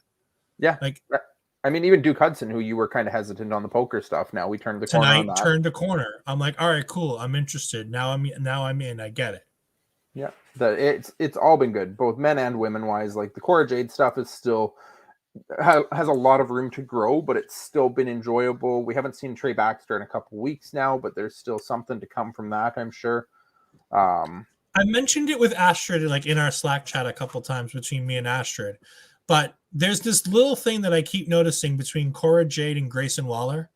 Yeah. 2 or 3 weeks ago when Grayson was backstage, and he was right before the segment he had with Cameron Grimes, where Grimes was picking up on the girls. He says hi to Cora Jade, and she gave him the stink eye and walked away without really saying anything. And I'm like, that's weird. And then last week at the party, he says hi to her again, and she's dressed like the devil, and she again gives him the stink eye. But she also, either he had her in his mentions on Twitter when they were talking about the Halloween party, or she had him in hers. But I'm like, it's interesting that they keep coming back to each other. And I'm like, I really kind of want to see a Grayson Waller versus Trey Baxter thing with Cora Jade like in the middle. Like she loves Trey and she's on Trey's side. And then maybe she pulls at Trish and like switches sides. I don't know. Yeah. But like there's something like it's just weird that they have these two interacting so much with having nothing else to do. I'm like, that could be fun. Yeah. There's plenty of places that they can go with that. Yeah. Talking of somebody else that I think is somebody that I've turned the corner on more recently. We briefly had a Trick Mello segment backstage following the next little bit with the Legato match and stuff. Very, very brief of them just talking about being in the main event on the show. And then you got Andre Chase coming in saying how he's got their back in their match tonight, which didn't actually happen. I don't know if they forgot that they mentioned that or if what happened next kind of sidetracked that. But after Trick and Carmelo walked away, the backstage interviewer, forget her name, but so I think it's Sarah Strawberry. I think is it? She turned or Mackenzie Mitchell, one of the two. I think it might have been Mackenzie. She turns to Chase and asks him about the social media stuff, basically talking about him being a coward in the haunted house last week. To which Andre Chase gets absolutely irate and just takes off in a huff. And she's like, "Well, I guess he's heading to the ring right now." And then we come back from break and he's coming out. We have the Chase University section or the Chase U section with banners being held up. Apparently there's a giant Chase U flag just waving around in the audience now. The section is definitely growing, I think, each week a little bit more. They felt like real fans this week as opposed to planted fans. Yeah. Like some of these felt real. Like I noticed during Halloween Havoc, I made sure to mention it, that there was 2 Chase U shirts, even though he wasn't really on the show in the in-ring portion. There were 2 people in Chase University homemade shirts. I'm like, maybe this is actually, like you said, maybe it's growing where they're like, he's coming in, because the fans were behind him during this segment. Yep. And then I don't know if this was set up to be this way or if this was just great improv by Chase. But when he gets in the mic and gets the microphone, the first mic that he gets doesn't work. He tries talking and the mic's not working for him. And he's already mad and furious. And he launches the microphone out of the ring as though it were a chair, just like, "Rah!" And it bounces and almost lands in Vic Joseph's lap, I think. Yeah. They finally get him another microphone, and kind of following up on the Joe Gacy stuff, he also addresses the people calling him a coward on social media, basically calling out social media for being toxic and negative and, a terrible place again, which seemed to be a little bit of a theme in a couple segments on this show. And then mentions that Andre Chase fears nothing. And the only thing to fear around NXT is Andre Chase. And with that, he opens a challenge to anyone in the back to come out and find this out for themselves. We get a siren, we get a Braun breaker, we get a dominant performance from Braun. I think Chase tried an Irish whip, and I feel like that was the only offensive move he had in the entire match. Braun comes out, basically shows why he was in the title match and so far above the rest of this class of 2.0, puts Andre Chase down easily. It was actually during this match where I made the note that Vic Joseph announced about Kyle O'Reilly and Von Wagner being furious backstage about the missed call by the ref. And then we get a Braun Breaker promo afterwards where he admits that, he fell into the traps that Ciampa set for him. He willingly has to admit that Tommaso Ciampa is the man in NXT, but Braun Breaker hates losing and says he is not done with Ciampa or the NXT championship yet. Sorry, I just wanted to bring this up since Parrish did. Did you pull up and confirm this report, or is this Parrish trolling us? I don't think he'd troll us on something like this. No, I really like the Braun Breaker promo. It was great that he's still feels like he's in the main event. It was nice to see him, like I said, fall back down into the middle and kind of be that upper mid-card guy now, so he can go. Parrish, that happened a year ago. Oh. Maybe he's just saying he just realized it. Sean Connery's granddaughter paid tribute on the first anniversary of his passing yesterday. Oh, okay. Well, for those who didn't know, Sean Connery is unfortunately no longer with us. I honestly didn't remember whether he was alive or dead, so thought it was newsworthy. Either way, Braun Breaker is fantastic. He really cut a really great promo here. He had that real dominant performance. Andre Chase becoming the jobber to the stars. Like, this dude knows how to get his ass whooped in a really good way. Like, he really does a good job of getting his butt kicked. And it takes skill. Like, people like, oh, that doesn't take anything. It's no big deal. No, learning how to get beat up the right way is really, really impressive. Yeah. I've talked at length with Parrish about this a couple different times, but I feel like the ability of wrestlers to take moves properly is something that is underrated. Having watched a lot of indie wrestlers and the RCW shows here, I have a new appreciation for people in the ring, not just being able to do their own stuff, but being able to safely and properly take moves from their opponents. You can have all the skill in the world, but if you're wrestling somebody who doesn't know how to take your moves safely, you can look like somebody who's not taking it safely. And I definitely like Dolph Ziggler does it. He oversells the hell out of everything, but Dolph Ziggler is a great example of somebody who just takes everybody's moves in such a way to make it look like that person is $1 million. And Andre Chase right now with the Odyssey Jones stuff, now with Braun Breaker, with everybody that Chase has gotten beat by since his debut with this Chase U stuff, he's definitely somebody that I can appreciate his ability to take moves, make his opponents look good, sell the moves with the proper amount of emphasis, but also still just get over with the crowd despite not winning. You know who he reminds me of? Heath Slater. Yep.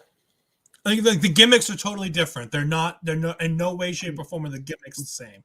But it's like ability to work the gimmick. Yeah, it's that enhancement talent. He knows what his gimmick is. He knows what he needs to do.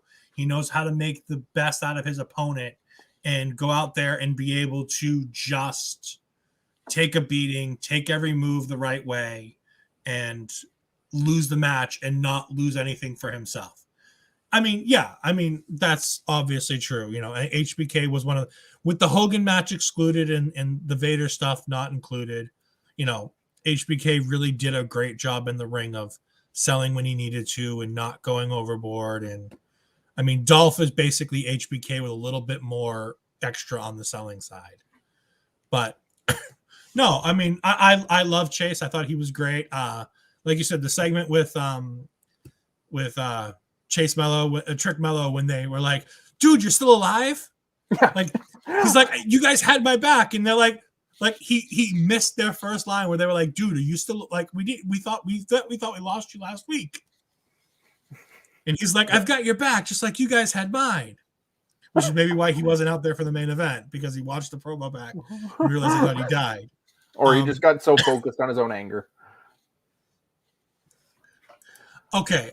Yes. I mean, it's great because Hogan's such a piece of trash and he did that to Hogan to screw with Hogan.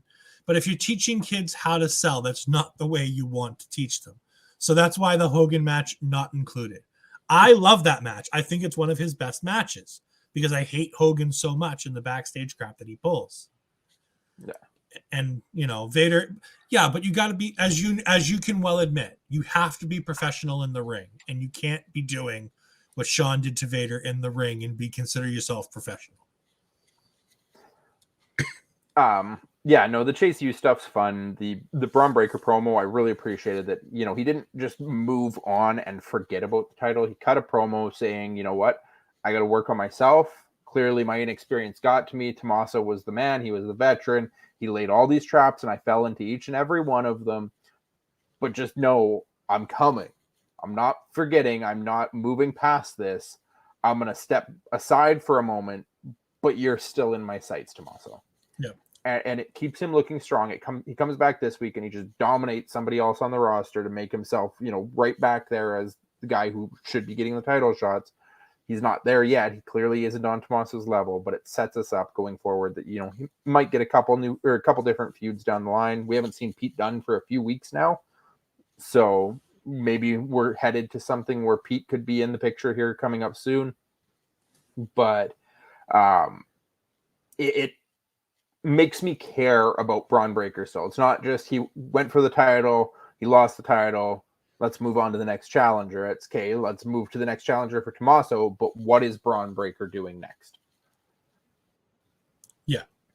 And like you said, I like the fact that he was like, I'm going to earn my title shot. It's not like, oh, I want another one right now. I'm going to go back. I'm going to do the work. I'm going to earn a shot. And then I'm going to get your title. Mm-hmm. Yep. And then just after this, we went backstage. We got another Imperium interview with subtitles, despite it supposedly being live. They didn't say a lot here. It was a pretty basic promo about being new champions. The big highlights were Toxic Attraction showing up, Gigi and JC coming and now like talking about them also being new tag champions on the women's side. This is where they announced the 6-person tag match coming next week between Toxic Attraction and Io and KC Squared, and suggesting that Imperium should watch them. Yeah. And then as the ladies are walking away, Marcel Bartel makes a comment in German, the match is sacred, but America has its benefits. I lost my shit. I lost it. Absolutely lost it. Oh, that was great. Like Bartel, the most like straightforward, nothing phases me guy. The pretty ladies with the black rose, and all of a sudden he's like, we should watch them. You know, America has its benefits. Dude, if this is not setting up Walter coming out here and reading them the riot act, yeah, I am going to be livid. Yeah, Marcel and Fabian starting to lose focus with the ladies, and then Walter having to come back and put them back in line. You know, if they slowly start kind of straying from that straight as an arrow, like stand at attention kind of thing that they do.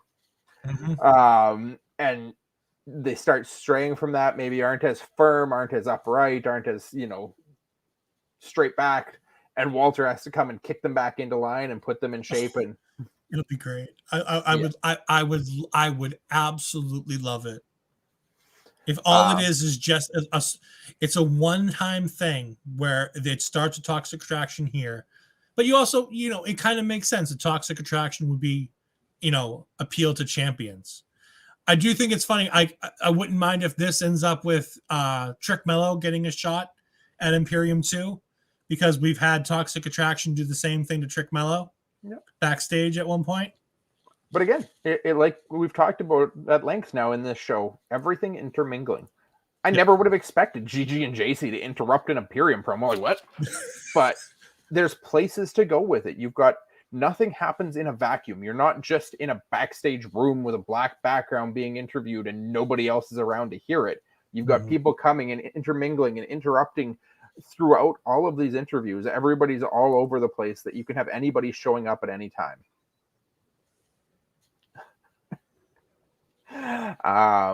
Anyhow. Yeah. Then after the Imperium promo, we got a brief coming up after the break, lashing out with special guest Tony D'Angelo. We come back, and apparently Ed and Astrid want to steal Lash Legend's entrance music for NXT going forward, and we hope that WWE just won't pay attention.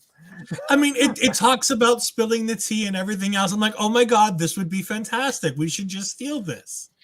Oh, talking about things I want to steal. Look at the puppy. But no, I mean, like, it's perfect for our show, and it would fit. And maybe we're small enough that WWE wouldn't notice it if we took it. I mean, I'm sure Twitch would come up with some DMCA for it, so I don't think we can do it anyways. Yeah. But just saying, like, maybe we need to write a letter to WWE and be like, hey, can we use this? And then we get the actual lashing out segment, which was fun. She starts with Lash talking about the costumes and rating people's costumes from last week. Apparently, we got first up the Von Wagner and Kyle O'Reilly costumes, where Lash had to boo Von Wagner for his costume. I mean, he didn't look anything like Brad Pitt, I'll be honest. And then she has to, give love to Ikemen Jiro because she loves Jiro, apparently. I mean, who doesn't love Ikemen Jiro? I mean, I still think he needs to learn his boundaries when it comes to the urinals, but still. And then we boo Grayson Waller because Lash is the only real host in NXT, which I don't understand why we didn't get to boo LA Knight too then, but okay. Yeah. And then we bring out Tony D'Angelo, who, as Tony arrives and Lash greets him, and then she immediately jumps in mentioning how Tony was trying to get on the show and had been refused by producer Mark, who then conveniently went missing after telling Tony he couldn't be there, but explains that producer Mark has been found and is here tonight, which felt very much like a Maury Povich or Jerry Springer segment for a second there. It did. It so did. And Mark walks out with an arm in a sling and sits down in the chair next to Tony. And Tony turns to him and, oh, hey, how's it going, Mark? How's your wife? You and her in that beautiful big house with the nice single tree out in the front window, and your kids named this, and I forget what the kids' names were, but he named them out, and meanwhile Lashes off to the side, like, how does he know that? And producer Mark just looks terrified. Like, this is total like mob hit where, you say one bad word about me, I'm gonna make sure your entire family dies. And this is him proving he knows it all. He's like, look at your beautiful house with all these things that I can tell you about what's out front of your house so that you know that I'm serious. And here's your wife's name, and here's your kids' names, and I know everything. So don't do anything you're not supposed to do. Without saying the last line.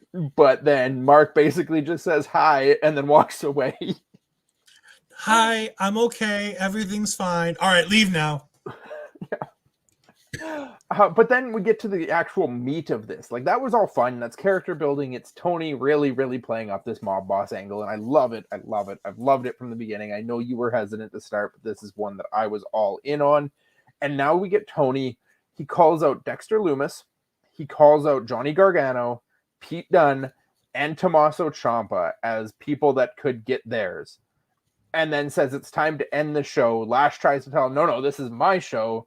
And he pulls out a couple hundreds and tells her to go get herself something nice and then walks out, to which Lash is like, well, girl's got to get her lashes done. This is an A+ home run segment. I really,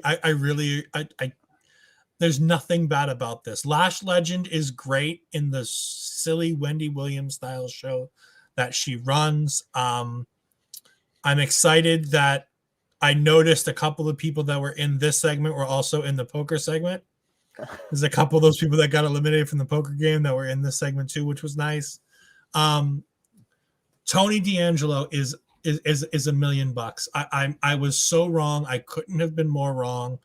This dude is absolutely killing it with how dedicated he is. He brought up, they could have used any name, but he goes, I need to go see Vito in Secaucus. And I'm like, all right, cool. They know exactly where this thing is going. Like, Vito is an Italian name, but more importantly, FBI. Vito in WWE is a former, Italian mobster kind of, like, chef's kiss to this segment. I mean, these two are fantastic. Like I said it before, I've never seen a non-wrestling female have a wrestling feud with a male wrestler, with now finding out that Mark is this older white man, which was not the image I had for Mark when I thought the show was going on. Cody's, eloquently pointed out that this was obviously where he was coming from. I had a complete different idea of what Mark was going to look like. But it's just, don't mind my dog dying. Hopefully he's not really dying, and hopefully he's just coughing. She just has a smoker's cough. Okay.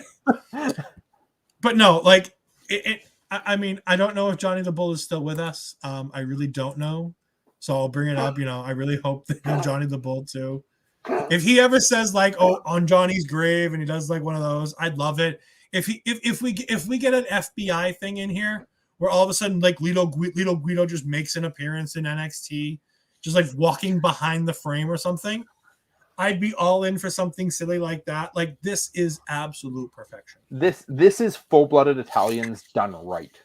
Yep. Like, I loved full-blooded Italians back in the day too, Vito and Guido, and it was a great team for what it was, but it was always just a low-card comedy thing. This is Tony D'Angelo taking it to the next level, and I would love just the nod, having a Guido or a Vito show up for us in a backstage segment, the same way you were just suggesting with like Godfather on the Grimes stuff or anything like that. I would be all in on that as well, having a nod to the past. Parrish telling us that Johnny the Bull is still with us, so yeah, just bring back all three. Maybe they can be heaters for Tony at some point where he's like going for a title and brings all three of them in as like a hired bodyguard thing. Yeah, like you can totally expand the family as we go, like wholeheartedly, especially with how the crowd is behind the gimmick and is really hitting. Like, social media loves this gimmick. I mean, it's just, there's no more good things you can say about it. It's just fantastic. Yeah. Is Chuck Palumbo still with us too? Probably. I would hope so. I mean, there's plenty of, anyone that could be brought in on this that I'd be all in on too. So it's great. He's doing it so much justice as a whole to play the character just so wholeheartedly and play it in such a way that you understand exactly what they're trying to do without them having to spell it out for you. Mm-hmm. I love that he's already calling out the top names in the show, though. He's not going to be like an Andre Chase or somebody sitting on the bottom of the card. He's already calling out Dexter and Gargano, who are tied up in a North American feud. He's calling out Pete Dunne, who hasn't been around, and I literally just mentioned as somebody who could be around for somebody else. Maybe this is where you get Dunne coming back. Maybe he comes back and takes exception to Tony putting his name in his mouth. Mm-hmm. But he's also dropping Ciampa's name in his first promo, where he's really dropping people's names. He's dropping the NXT champion's name, and he's somebody, the way he's playing this cards, I could see him in that role within a couple months. Again, I think, again, like Breakker, this would be a guy who would need to go up to Ciampa's level, take the loss, come back down the card a little bit, and then reestablish himself in the upper mid card to the low main event scene. Yeah, or he's for somebody, right now, for now. This is a character that, it probably has a ceiling as it is as right now as a mid card character, but you never know on this NXT, right? Anybody could end up on the top of the NXT card, and whether you put him up there early and have him take the loss and bounce back down and grow a little bit again, or you play this out a little bit and have him go through all the rest of those names first. You have him go through a Dunne, you have him go through a Dexter, you have him go through a Gargano, and then by the time he gets to Ciampa, maybe Ciampa's gone through a couple people too, and Tony ends up being that guy to take the title. There's many routes they can go with this, and I'm just excited. you've got plenty of time that he could try and like blackmail or bribe somebody to be his heater to help him get the title too. Oh, absolutely. Tony's route to the top is endless. Parrish just here too. I think this is what I was thinking when I was asking if Palumbo was still alive. Was Palumbo and O'Hare, and unfortunately, Sean O'Hare is the one who was gone from that team. After the lashing out, we got Solo Sikoa making his entrance, or as I've dubbed him now, Usolo. And as I marked right off the bat, he is having a squash match with Jeet Rama, who Astrid made sure to point out for my notes because I often miss who the squash matchers are with. So your notes that around this point you told us you had none. Yeah, this is about the point where I said I've loved this show so much I have no notes. What caught me off guard in this match, though, is that there was dueling chants of "Let's go Solo" and "Let's go Jeet" at one point in this match. And the fact that we're getting chants for a no-name against the third Uso brother just really caught me off guard. I mean, this was the NXT crowd doing the one thing that they can do that kind of throws things off, but at least they were doing it in a supportive way. Like they weren't like trying to ruin the Solo Sikoa. They were like, no, we're just going to support the guy who's getting his butt kicked. I'm like, all right, fine. I can live with that at least, because at least they're supporting somebody. Yeah. The other thing in this match for me was I caught Vic Joseph at one point. He says, "How often have we seen Rama with an inability to get back to his feet?" Have we ever seen Vic Rama, period? No, they introduced him at the start as making his NXT debut. Like, once? Can't be very often that we've seen it from a guy making his debut.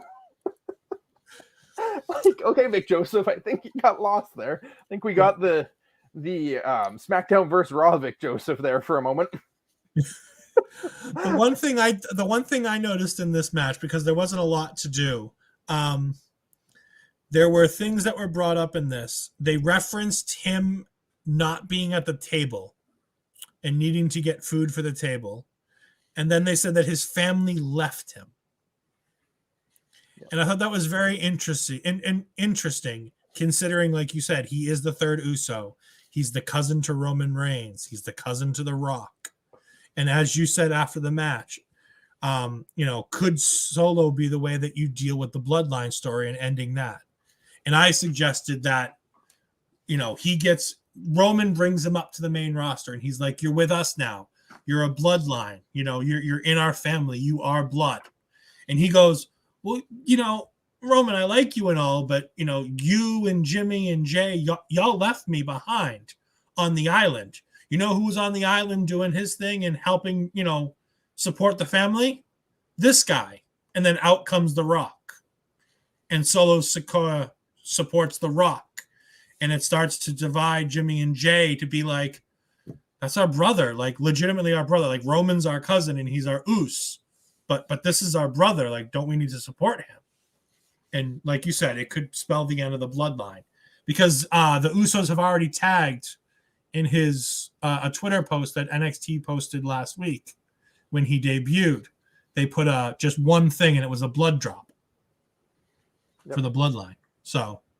Yeah, and like I said too, maybe not with The Rock, but maybe you also just have a situation where Solo comes up and, he manages to drive that wedge between Roman and the other Usos, that he's that guy that just won't bend the knee to Roman. He's new, he doesn't know better, and he fights back and ends up getting the Usos to take his side over Roman's when Roman tries to get them to turn on their brother and beat down their third brother, that they just won't do it and side with their brother, and all three of them attack Roman or something along those lines. Yeah. Parrish also brings up that, she's currently injured right now, but she is at the PC doing work. Yep. That we do have Simone Johnson down there too. Yep. So maybe The Rock gets his own little faction going with Simone and Solo Sikoa. Solomon. But the other thing I wanted to mention, and this is sometimes the fun of me watching these products with my mom. My mom loves to watch NXT with me when we're sitting out here and we're just chit-chatting. She looked up because I had paused it and I was trying to figure out because I looked at Solo Sikoa's face and I'm like, he really reminds me, like, I know who he's related to, but I'm like, his face literally reminds me of somebody. And she's like, that looks like Roman Reigns' twin. And I'm like, that's it. The blonde-haired Roman Reigns. No, I can see it. He definitely looks like his brothers, though.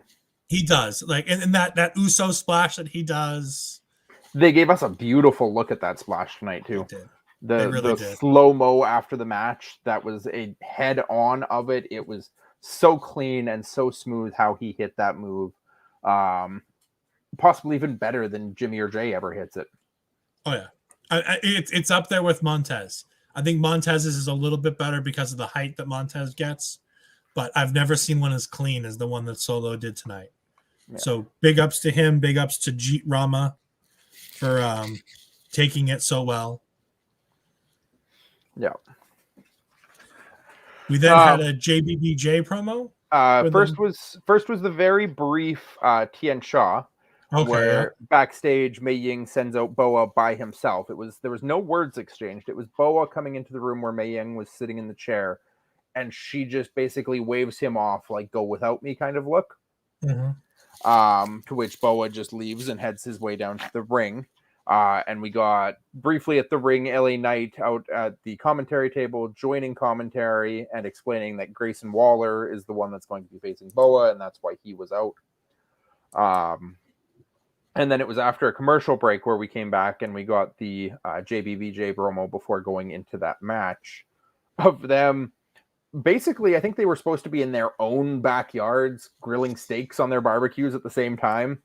And it kept cutting back and forth between them that Brooks would say a little bit. And then right as he was about to like say the final word of a sentence or something, it would jump over to Jensen, basically picking up on that same word and running through with it, and then back and forth like that. It was a really unique and interesting way to cut a promo, and they were definitely kind of on different pages. I feel like one of them was talking about how he likes a steak well done, and then they jumped over to him to the other guy talking about it medium rare, and just a couple different things like that, jumping back and forth in a really back and forth cut promo of it.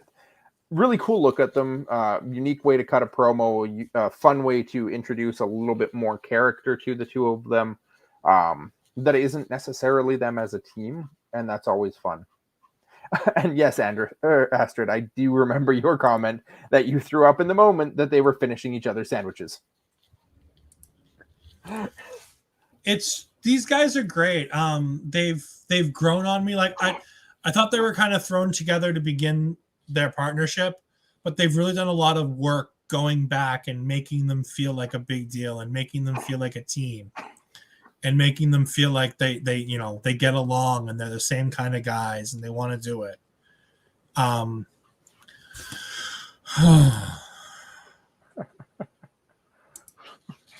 But why did you have to put that up? Why do you have to encourage because it made me laugh. Why do you have to laugh encourage and I had no choice. But no, I mean, it was a fun little promo. It, like you said, promo heavy show where there was a lot of promos here and there, but a bunch of these promos were 30 to 45 seconds of just get in, get the storyline development, get the stuff done. While I was surprised they weren't paired with Legado this week after what happened last week, it made sense to go ahead and give them a week off and give them a promo. So it's always interesting to see where NXT goes from here. And, these guys are fun. And they, like you said, they just want to be popular. They just want to be the popular kids. But that was it, more of a shout out to the they finish each other's sandwiches that I was hoping Astrid had caught on to in the Slack chat. But yes, they do want to be popular kids for sure. It's a nice way to keep them relevant, though, keep them in the picture, especially with Legado doing, their own thing with the Kyle O'Reilly stuff that started on Twitter and not forgetting about Brooks and Jensen for a week. Then we got the match between Grayson Waller and Boa. For the most part, I noted it down that it was a really solid striking exchange. It didn't really feel like move heavy. It was very strike heavy with a couple moves sprinkled in. Ultimately, you get LA Knight with the distraction from being on the outside. Boa finally gets a win, as I noted it, because I don't know when the last time I actually saw Boa win a match. Yeah. But finally gets that win, and Grayson still, I don't know if Grayson's actually won a match yet, but still looks strong for the most part. Every match he's looked really good in, despite not actually winning, and he's still somebody that's very present in the storytelling, and obviously heading towards that match with LA Knight in the near future. And then I'm just going to jump a little bit ahead here because it wasn't long afterwards where we got Boa when he got back to the backstage area to Mei Ying's chair, and it is now empty. Boa goes and kneels down in front of the chair and then turns around, and now Boa has the face paint on. Yep. And just what we found after the show on Twitter, it appears that the person supposedly that has been behind the Mei Ying costume this entire time posted on Twitter just a single message saying fin, as in like fini or finished or done. Speculating now maybe Boa is taking this all on himself. Not sure if she is done with the Mei Ying character and may come back as herself. If she's done with NXT, if she's going to be leaving for a producer role, what that may result in. It's a tease, obviously left to make us question and talk about it, because I think we're now probably for sure done with Mei Ying as a character and not sure what's coming next. Yeah. I was intrigued because I didn't understand Boa putting on the face paint and everything else, but now it totally makes more sense with her posting Finn. If it's her done with the Mei Ying character and them continuing with giving her something else to do, great. If she's going somewhere else and she's just decided that this isn't for her, or she's going to be a trainer backstage, again, good for her. If this is them just not sure what to do with her, then I'm a little bit, disappointed. Because WWE tends to do, especially in NXT, we talked about it before the show, they tend to do a really good job with not letting female talent go without getting anything out of them on screen. We listed a few exceptions, notable ones being people like Deonna Purrazzo and people like Chelsea Green. And there was a few others that we'd mentioned. Yeah. Hell, people like Serena Deeb. Yeah. Serena got a lot in the backstage training production side, I thought, though. No, she did. She was a coach for helping out with Sarah Del Rey in NXT on the female side. But that being said, like a lot of the AEW people were saying this week after she had that standout match this week on Dynamite, it's, she's as talented as she is. And people were like, yeah, WWE thought so little of her, they had her teaching. I'm like, no, they thought so much of her. They were like, forget putting her in the ring. Let's have her develop the next round of talent. It's a positive thing to have it. Krish Parrish brings up a really good name, Tay Conti. Somebody who definitely did not get a hugely fair shake in NXT, but has gone on to do things elsewhere. Yeah. No, it's been very much a trademark of them, though, that when they bring women in, they tend to let them develop and grow and go places. But yeah, it's something to look forward to. Something to expand on for sure. Yeah. But it makes me, again, like I mentioned earlier, it leaves me intrigued because now we've got a direction, I think, for Boa, finally. We've finally got a Boa win under our belt. Now he's got the face paint. He can kind of be Tien Shaw himself. Maybe he builds the faction around something. Maybe this is just something for him and only him.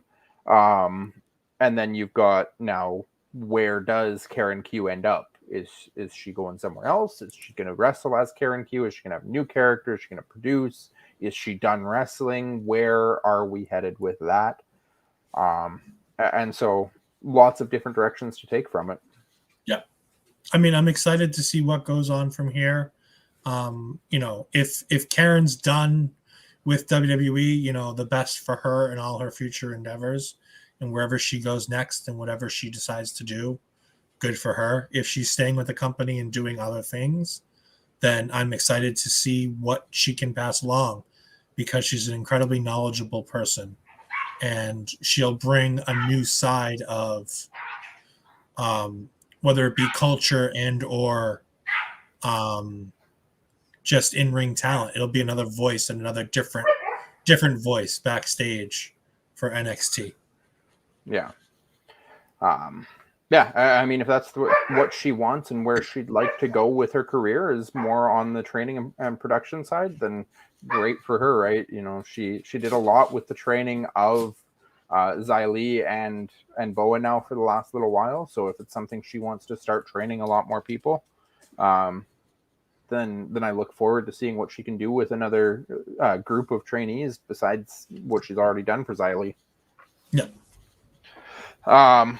From there, we got another backroom segment with Kaylee Ray. Again, just very similar to what we got last week from her, basically talking about being left out since we went to 2.0. Yes, Parrish, I need my dogs to just shut up. But we get a very, very basic... She's in a rage room. She's just breaking stuff. Yeah, just breaking stuff. Just smashing plates, smashing cups, everything glass she can find, talking about being left out, being forgotten. And next week, she's going to arrive. So something to look forward to next week. We finally get Kaylee Ray on the NXT 2.0 roster. I feel very sorry for whoever she gets lined up against. Because they are probably going to end up the same direction as that microwave and those glass plates. Yep. I mean, there's nothing to say about this. This is Kaylee Ray being Kaylee Ray and just being fantastic. And, you know. Yeah. That's where we end the show, though. There's nothing else happened beyond that. Yeah, because we had another poker room segment. We had the Tommaso Ciampa promo segment. Everything and then we had the main event. The main event stuff that we talked about right off the bat. The only other thing we haven't mentioned is during the main event, they did make an announcement that next week we are getting that 6-woman tag match we've already discussed, and Ikemenjiro and Kushida versus the Creed brothers. Which is going to be exciting. I can't wait to see that. Diamond Mine was curious in their absence this week. For the first time, it's funny. They were absent, but with the things with Ikemenjiro in the Lash Legend segment, and then them talking about the match that's going to be coming up, they were still there. You know what I'm saying? Like the presence is still there because of stuff like that. I was surprised that none of them were part of this show, but the show didn't feel like they were missing. If that makes any sense. At about the 1 hour, about the halfway point, I started wondering, like, I wonder what Diamond Mine's going to be doing on this show.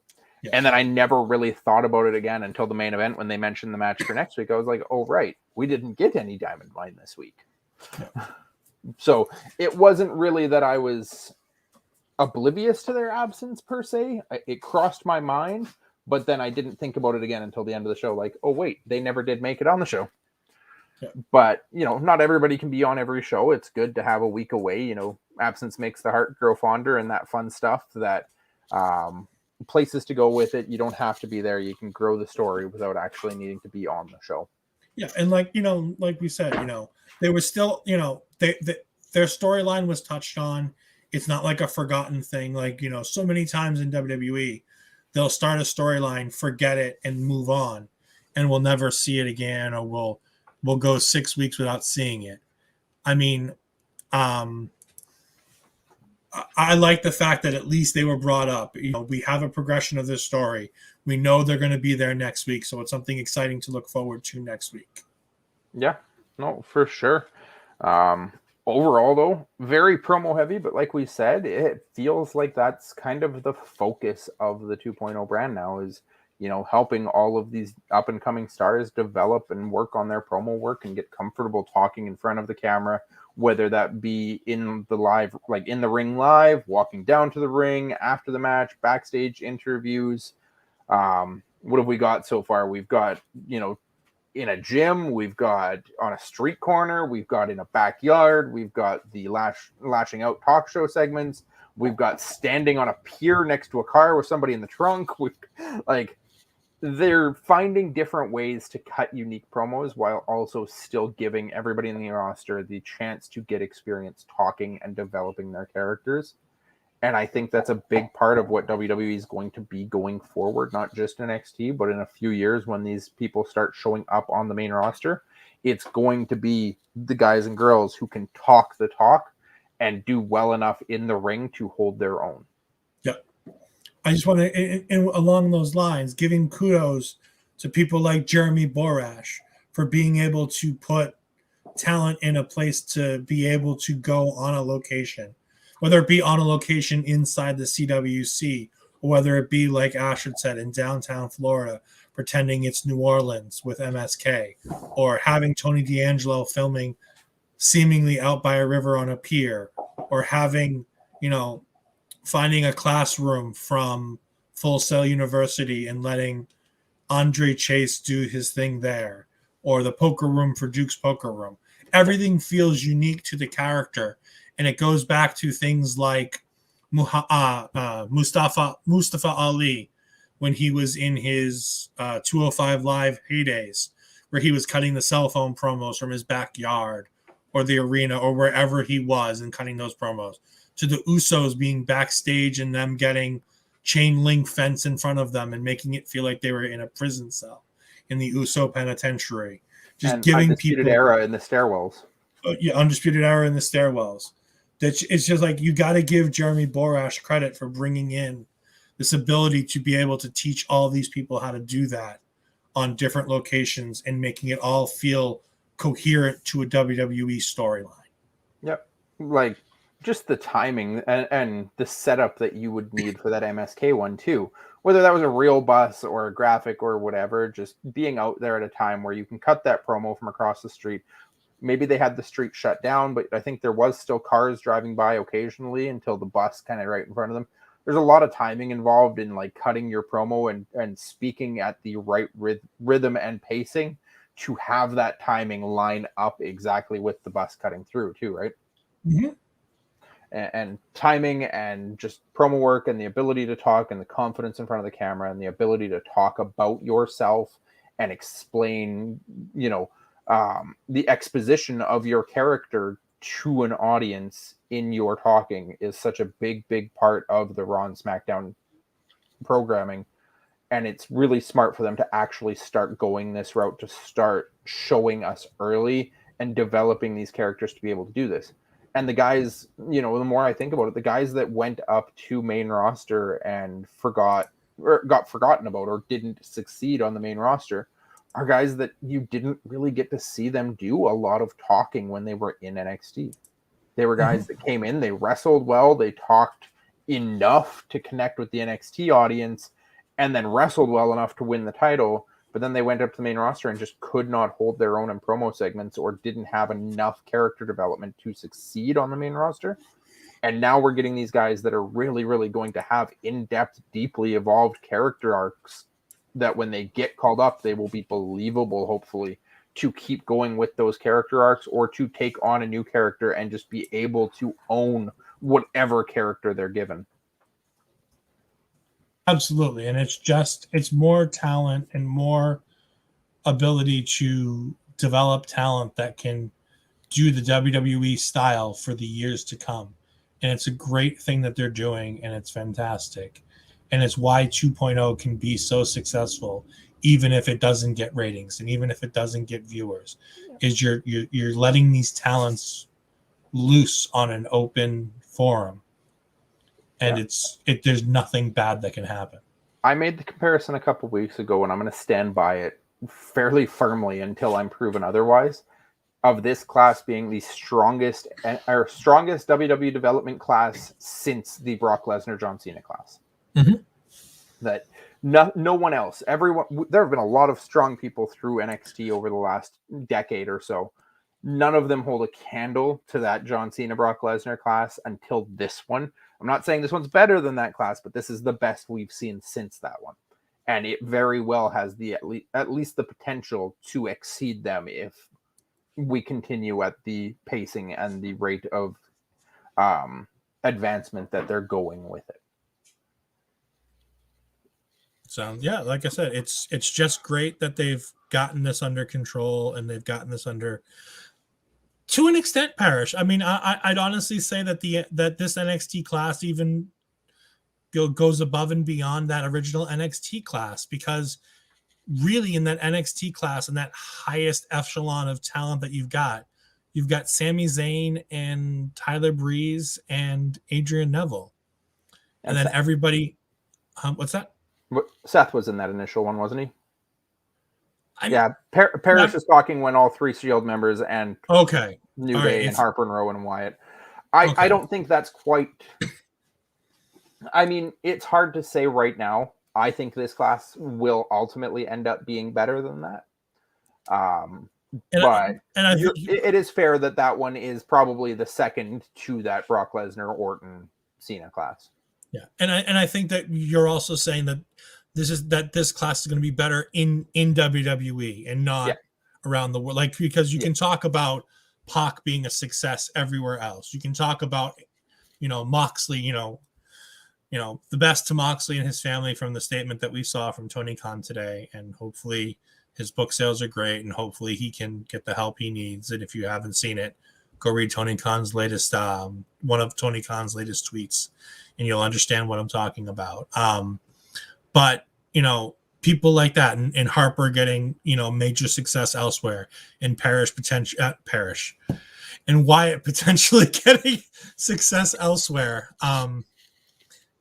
Like, these guys are all talented outside of WWE, but in WWE, they were kind of, with the exception of the Shield, held to a certain level.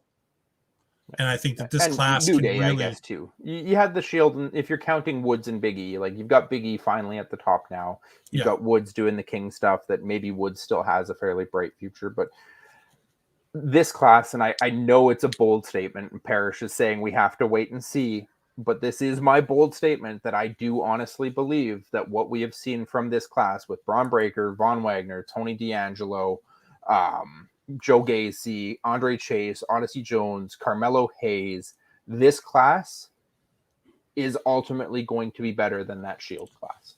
Yeah, it's got potential. I'm excited to see where these classes go. It's always fun to go back and look at it. I mean, this class is made up of guys from a bunch of different classes in the PC. But it is exciting to see this 2.0 revival and where these guys go in 5-10 years versus where, we know roughly the career layouts of that initial NXT class. And then we can go back and look at the Brock Lesnar's and the John Cena's and the Randy Ortons. And it's going to be tough to top a class like that, considering you've got right there with those 3 guys, 3 guaranteed Hall of Famers. But you've got potential with a lot of these guys to be just as big, if not bigger. Well, yeah, and I'm specifically just talking all of the ones who debuted on night 1 of 2.0 even. Yeah. You've got even more when you start counting in the Garganos and the Duns and the Ciampas of who's there right now. But I'm purely the 2.0 debuts, and those, whether like it was... And adding in like people like Hayes, stuff like that. Yeah, Hayes really took off with the 2.0. Sure, he was in the breakout tournament, but Hayes and Jones and Chase and Hudson and that, I'm counting them as 2.0s because really we had the breakout tournament to prepare us for them, but they really took off with the 2.0 launch. And that's, as a class of everyone that's really been a key member of the 2.0 launch, they're all upper echelon quality talents, whether that's as a backstage or a promo guy or somebody who's going to carry a lower card 24/7 or Intercontinental in US, or guys like Braun Breaker who will likely be in the World and Universal title match or title picture fairly quickly after they make it to the main roster. So it's hard to say for sure. It's my bold prediction of what we're getting out of this right now, and it's very bold. I understand that, but I'm going to stand by it until I'm proven otherwise, because I truly believe what they are doing with this class of 2.0 debuts and the breakout stars, it is going to be the next decade to 2 decades worth of wrestlers that we will be seeing on WWE programming for a long time. Yeah, I wholeheartedly agree with you. With that, I think we've gone long enough, Ed. I was going to say, I've been looking at the clock and going, I mean, I want to talk about so much more, but I mean, we're hitting 3 hours. If you want to talk about it. No, we're hitting almost 3 hours on a Tuesday night between PowerrrOut and NXTea. I think we might want to call it a night as we're approaching 1 o'clock EST here. It's only 11 for me. I got another hour to go. What are you talking about? So, Cody, by the way, time. your bold statement has been booked in by Astrid. Somebody clip it and save it, and we'll pull it back in a couple years' time. If not, I'll go clip it for myself on Twitch later. But absolutely, I'm standing by it until I'm proven otherwise. Ed, you want to jump on the big screen? Tell us what you got going on. Sure. So this week, I have NXT. I'm not sure how much else I have going on this week. I may or may not be around for the Saturday Reacts, but I know that with there not being an RCW show, that I'm pretty sure some other people will pick up the slack and be able to do a Saturday React show. I know Astrid's excited to be part of a React show, so that could be fun. I will be back here next Tuesday night to talk about NXT with Cody and hopefully with Astrid, if we can afford her, if we can sell some of those tumblers. But you can always find me moderating Tom Collahew's Twitch chat and right over here at EdFries12584 on Twitter. As always, you can find me right here every Tuesday night on the NXT show, except for when I'm on location or Astrid costs too much money that they have to cut me from the show, unfortunately. But I try. I can only work for free so often. If I'm not here, or if you want to follow me the rest of the week, right there, at Cody Defoe on the Twitter, on Twitch as well, although I'm not active on Twitch too much quite yet. I love talking wrestling, though. Anytime anything's going on, AEW, WWE, NXT, New Japan, Impact, I'll tweet about whatever I'm watching, whatever catches my eye or my attention. Might pop in a Saturday Reacts or a Blowing Off stream or a Sunday brunch wherever I can. But I'm always here Tuesday nights if and when I'm available. And keep an eye out. There's things in the works that I would love to share with people, but I don't want to do it too prematurely. So just keep your eyes and ears to my Twitter and to @lovewrestling.ca on all the socials. Yeah, and I'm gonna tease this because if I don't tease it out loud, I'm never gonna actually do it. It's because I've been reaching out to people and doing it. Look forward into either the end of this year or the beginning of the new year, a slightly new show for me where I'm going to be able to potentially bring the Wrestle Draft gimmick to all sorts of different locations. So potentially there could be an AEW. I've started to put out some feelers to some people about a potential AEW one. I've started to put out some feelers about a potential New Japan one. I'm thinking about doing one for where the Ring of Honor talent might go. I want to talk to Astrid about one about female wrestlers from AEW, WWE, and Impact. I'd have to find a co-host for her on that one. I have an idea of who I'd want to do it, but there's other people who are going to try to do it.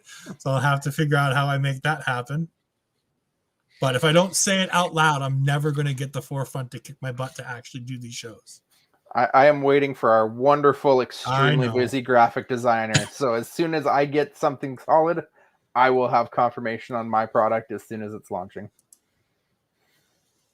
So that's that for us. Cody, is there anything else that we need to talk about? Oh, we should probably one last time do all the fun things. Go to ratethispodcast.com, love.com/lovewrestlingca. In case you missed that and you're listening on podcast. In case you're listening on podcast and you can't see the nice little graphic I put up so that I screwed it up. It's ratethispodcast.com/lovewrestlingca. You can find us on twitch.tv/lovewrestling. In the near future, we may have more information about how important the Twitch could be. You can find us all for all of our pre-recorded content and for replays of everything that we broadcast. You can find us at youtube.com/lovewrestlingca. And of course, as the wordsmith tried to tell us, go to lovewrestling.ca/shop for all of your love wrestling needs. We have a brand new t-shirt on there as well as the tumblers. So go ahead and check that stuff out. We should still have some Sunday brunch mugs, all kinds of fun stuff like that. And don't forget to support our sponsor, RK Athletics 1. I think that's all. I think we've filled everything in this 3 hours of content between us and PowerrrOut that everybody should be full of wrestling content for the evening and go to bed happy and healthy. Yes. And with that, it's been Ed, it's been Cody, and we have no Astrid to keep us on track, which is why we've had a 2.5-hour show. So we didn't even have Parrish distracting us that much. We still talked I know 3 hours. we still talked for those 2.5 hours. With that, love wrestling.